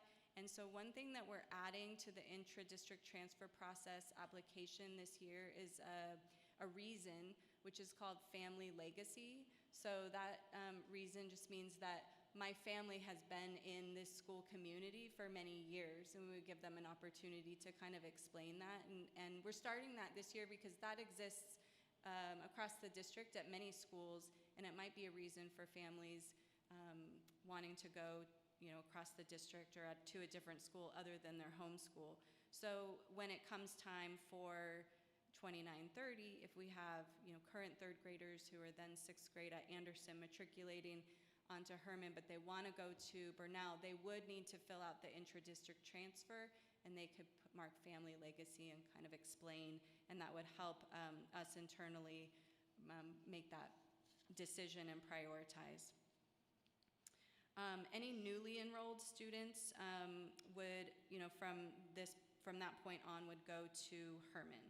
So if they're new to the school or the district or quad boundary, after next year, they would automatically go to Herman. The next slide, just to wrap this up, just shows you a proposed timeline. So again, next year, Anderson sixth graders begin matriculating with the Bernal option. The following year, the same thing. The following year, the same thing. And then in 2930, Anderson sixth graders roll over automatically to Herman, and the intra-district transfer process kicks in. With this change, this is what our new feeder school structure would look like and how our learning communities would be organized.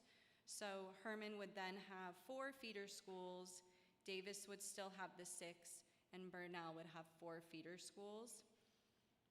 Again, Indigo is its own, and then the schools with the asterisks are program options. So once again, it is recommended that the Board of Trustees approve Anderson Elementary School to join the Herman Intermediate School attendance area, and I will stop there for any additional questions or comments. So, if I may, I had a couple of things. First was, I agree with you on lean, that the kids would be traversing through lean, but lean is actually going over 85. And so there's a ramp up and ramp down. I don't know if that impacts. Yeah, but it's not the same. The one on Cottle has the on-ramp and off-ramps, but on lean, there isn't a freeway entrance or exit, so it's a straight path. Mm-hmm. That's fine. Okay. The secondary thing was Anderson, the community originally would be going to Bernal, but then my understanding is where Anderson is, they would also go to Oak Grove, if I'm correct. So and for high school? For high school, they would matriculate into Oak Grove. So by sending them to Herman, and then they're going to be with kids kids that are going to go to Santa Teresa, is that going to then disrupt their friendship for the kids as they're going to Bernal? I'm sorry, they're going to Herman. Now they're making new friends, and now when they go to high school, they have to make a completely new set of friends, and there's no continuation for them. Yeah, thank you for asking that question. That's actually a really good point, and we discussed it in the community input meeting. So right now with Anderson going to Bernal, there aren't any other schools in that attendance area that matriculate to Oak Grove High School. It's only students who live in the Anderson attendance area. It's not even the full Anderson attendance area, I don't believe, but majority of those students, they go to Oak Grove, and the rest of the feeder schools go to Santa Teresa, but, I might be wrong with Ledesma. No, Santa Teresa. No, I think Ledesma. Wouldn't Frost, Oak Ridge, and Sakamoto go to Santa Teresa? But there's a little pocket of students on the attendance map that do go to Oak Grove. So there is a constituent of students at Herman, but it's small.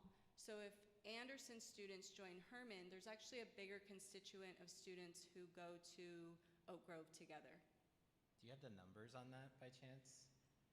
Like when you say small, are we talking like 10 or 20, or are we talking like? I don't have the I can see if I can get the numbers, but I do have the map. So I can share that with you, and I'll try to get the numbers of residents in that area that go. Yeah. That's my only concern, because I had a parent who approached me, and they go to Sakamoto. They got to transfer into Sakamoto. They're hoping that their child can continue on to Herman. They don't qualify for Herman, but the issue for them has been the child has a unique set of friends that she's grown up with, and their concern is that by pushing her into this new community, she's going to go backwards in terms of, relationship developments and things like that. So that's where this piece comes in. If we're bouncing the kids around, is that going to happen to this Anderson community too? And if it's like 5 or 10, okay. But if we're talking like 50 or 60, it's a significant amount. So for the high school, well, backing up, that is the situation for anyone on an intra-district transfer in elementary school. They run the risk of going to an intermediate school with different kids because they automatically go back to their home school and they have to apply again. Agreed. So that risk is always there. For the high school transition, like I said, Anderson students currently go to Oak Grove, while if they have peers in Bernal who live in the Santa Teresa attendance area, that's already happening. If they go to Herman, it will still happen, but there's also a pocket on the map for the attendance area of students who go to Herman who also go to Oak Grove. So there's a little bit more students. Yeah, and I was just using them as an example, concerns for parents, things like that. But Yeah. Okay.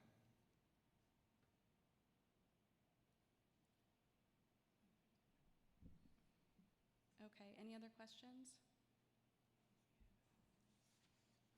All right, I will go ahead and ask for a motion and a second on this action item. Motion to approve. Okay, I'll go ahead and second. Do we have any public comments? Do we have any more board discussion? Nope. Okay, let's go ahead and do a roll call vote.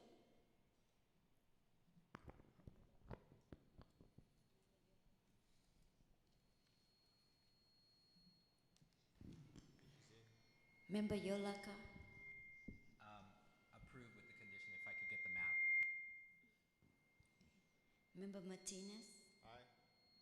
Member Torres, Aye. Vice President Hebert, Aye. President Yu, Aye. motion carries. Let's move on to action item 7.4, annual organizational meeting scheduled for Thursday, December 11th, 2025. Superintendent Chaitis, can you please present this item? Thank you, President Yu. At this time, in accordance with Education Code Section 35143, the Board of Trustees of each school district is required to hold an annual organizational meeting. The board will notify the county superintendent of schools of the date and time selected for this meeting. In order to meet this California Education Code, it is recommended that the board adopt the annual organizational meeting date of Thursday, December 11th, 2025. Great, I'll go ahead and motion that the board adopt the annual organizational meeting date of Thursday, December 11th, 2025. Can I get a second? Second. Do we have any public comments? Board discussion? Okay, roll call vote. Member Yolakar. Aye. Member Martinez. Aye. Member Torres. Aye. Vice President Hebert. Aye. President Yu. Aye. Motion carries. Okay, let's move on to action item 7.5, approval of Finney Architect proposal for Bernal Intermediate School modernization, design development through construction administration. Associate Superintendent Evans, please present this item. Yes, this item is to continue our bond program and expand it to the modernization at Bernal Intermediate School. It's recommended that the Board of Trustees approve the Finney Architect proposal for the modernization of that campus from design development all the way through construction administration. The scope of the project will be to complete painting inside and out, update doors and access routes as needed and to meet ADA requirements, modernization of classroom interiors and technology. The ground floor forum will be planned in upgrading and remodeling, and then there will be some creation of additional office spaces and some current classroom spaces for student services. The contract with Finney Architects is $658,749 and would be paid for out of the Measure P bond funds. So it's recommended to approve and begin work on this next project that would start in 2027, in the summer of 2027. All right, can I get a motion and a second? Motion to approve. Second. Any public comments? No? Board discussion or questions? So what are the technology improvements? They'll be the same as at other sites. It'll be the smart boards, Oh. Prometheans and also, yeah.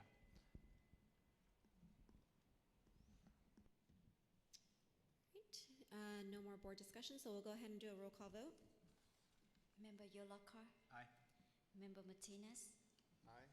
Member Torres. Aye. Vice President Hebert. Aye. President Yu. Aye. Motion carries. That takes us to closing items. So we will now move on to 8.1, correspondence and board discussion. We may now hear from board members regarding correspondence from individuals and/or organizations regarding district programs or services. Board members may report on meetings attended or other related district matters. At this time, board members may also report on committee assignments.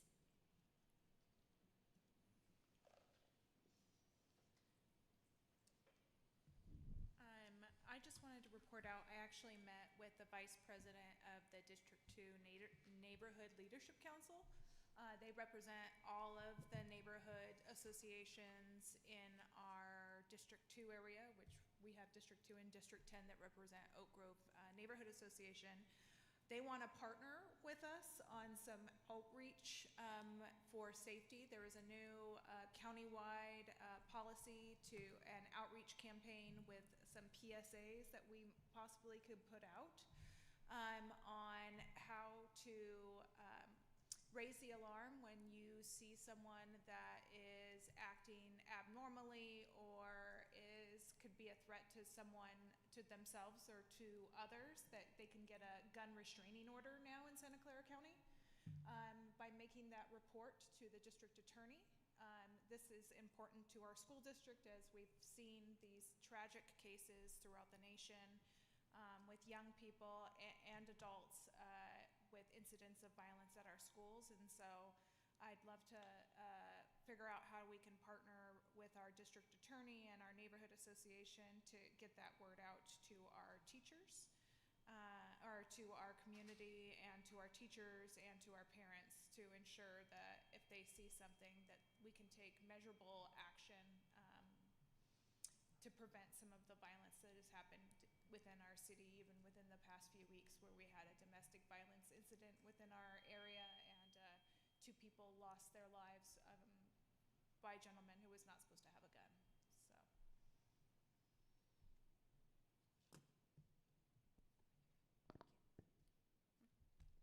I just had a quick update in regards to a partnership that I have with Christopher School over with Principal Mabaneg and Community Liaison Noemi Ruiz.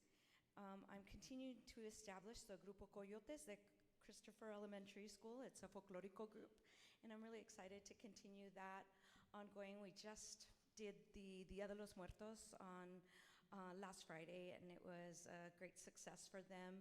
What I can say is that they perform dances from the region of Chiapas, and it's a day of remembrance for those that are no longer with us, so we took a moment for that, and students are really enjoying learning the art of dance, living out their culture, and sharing with families and their peers something that they enjoy. And I really see them enjoying this and coming excited. They're these students that have been having a little bit of problems, and so they are the select few.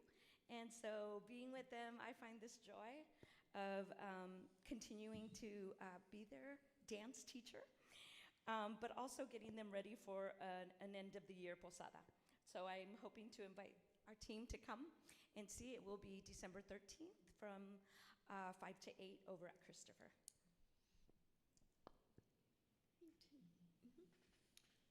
Just want to share, I did have the opportunity to visit Davis Intermediate with the executive team. I just had a good time observing the classes from the history, the banda, the band. My favorite one, the band class, math and ceramics. I just enjoyed having the experience, eye opener of how the classes are running. Kind of got me thinking of things that I could later down the road recommend, and I look forward to attending more schools.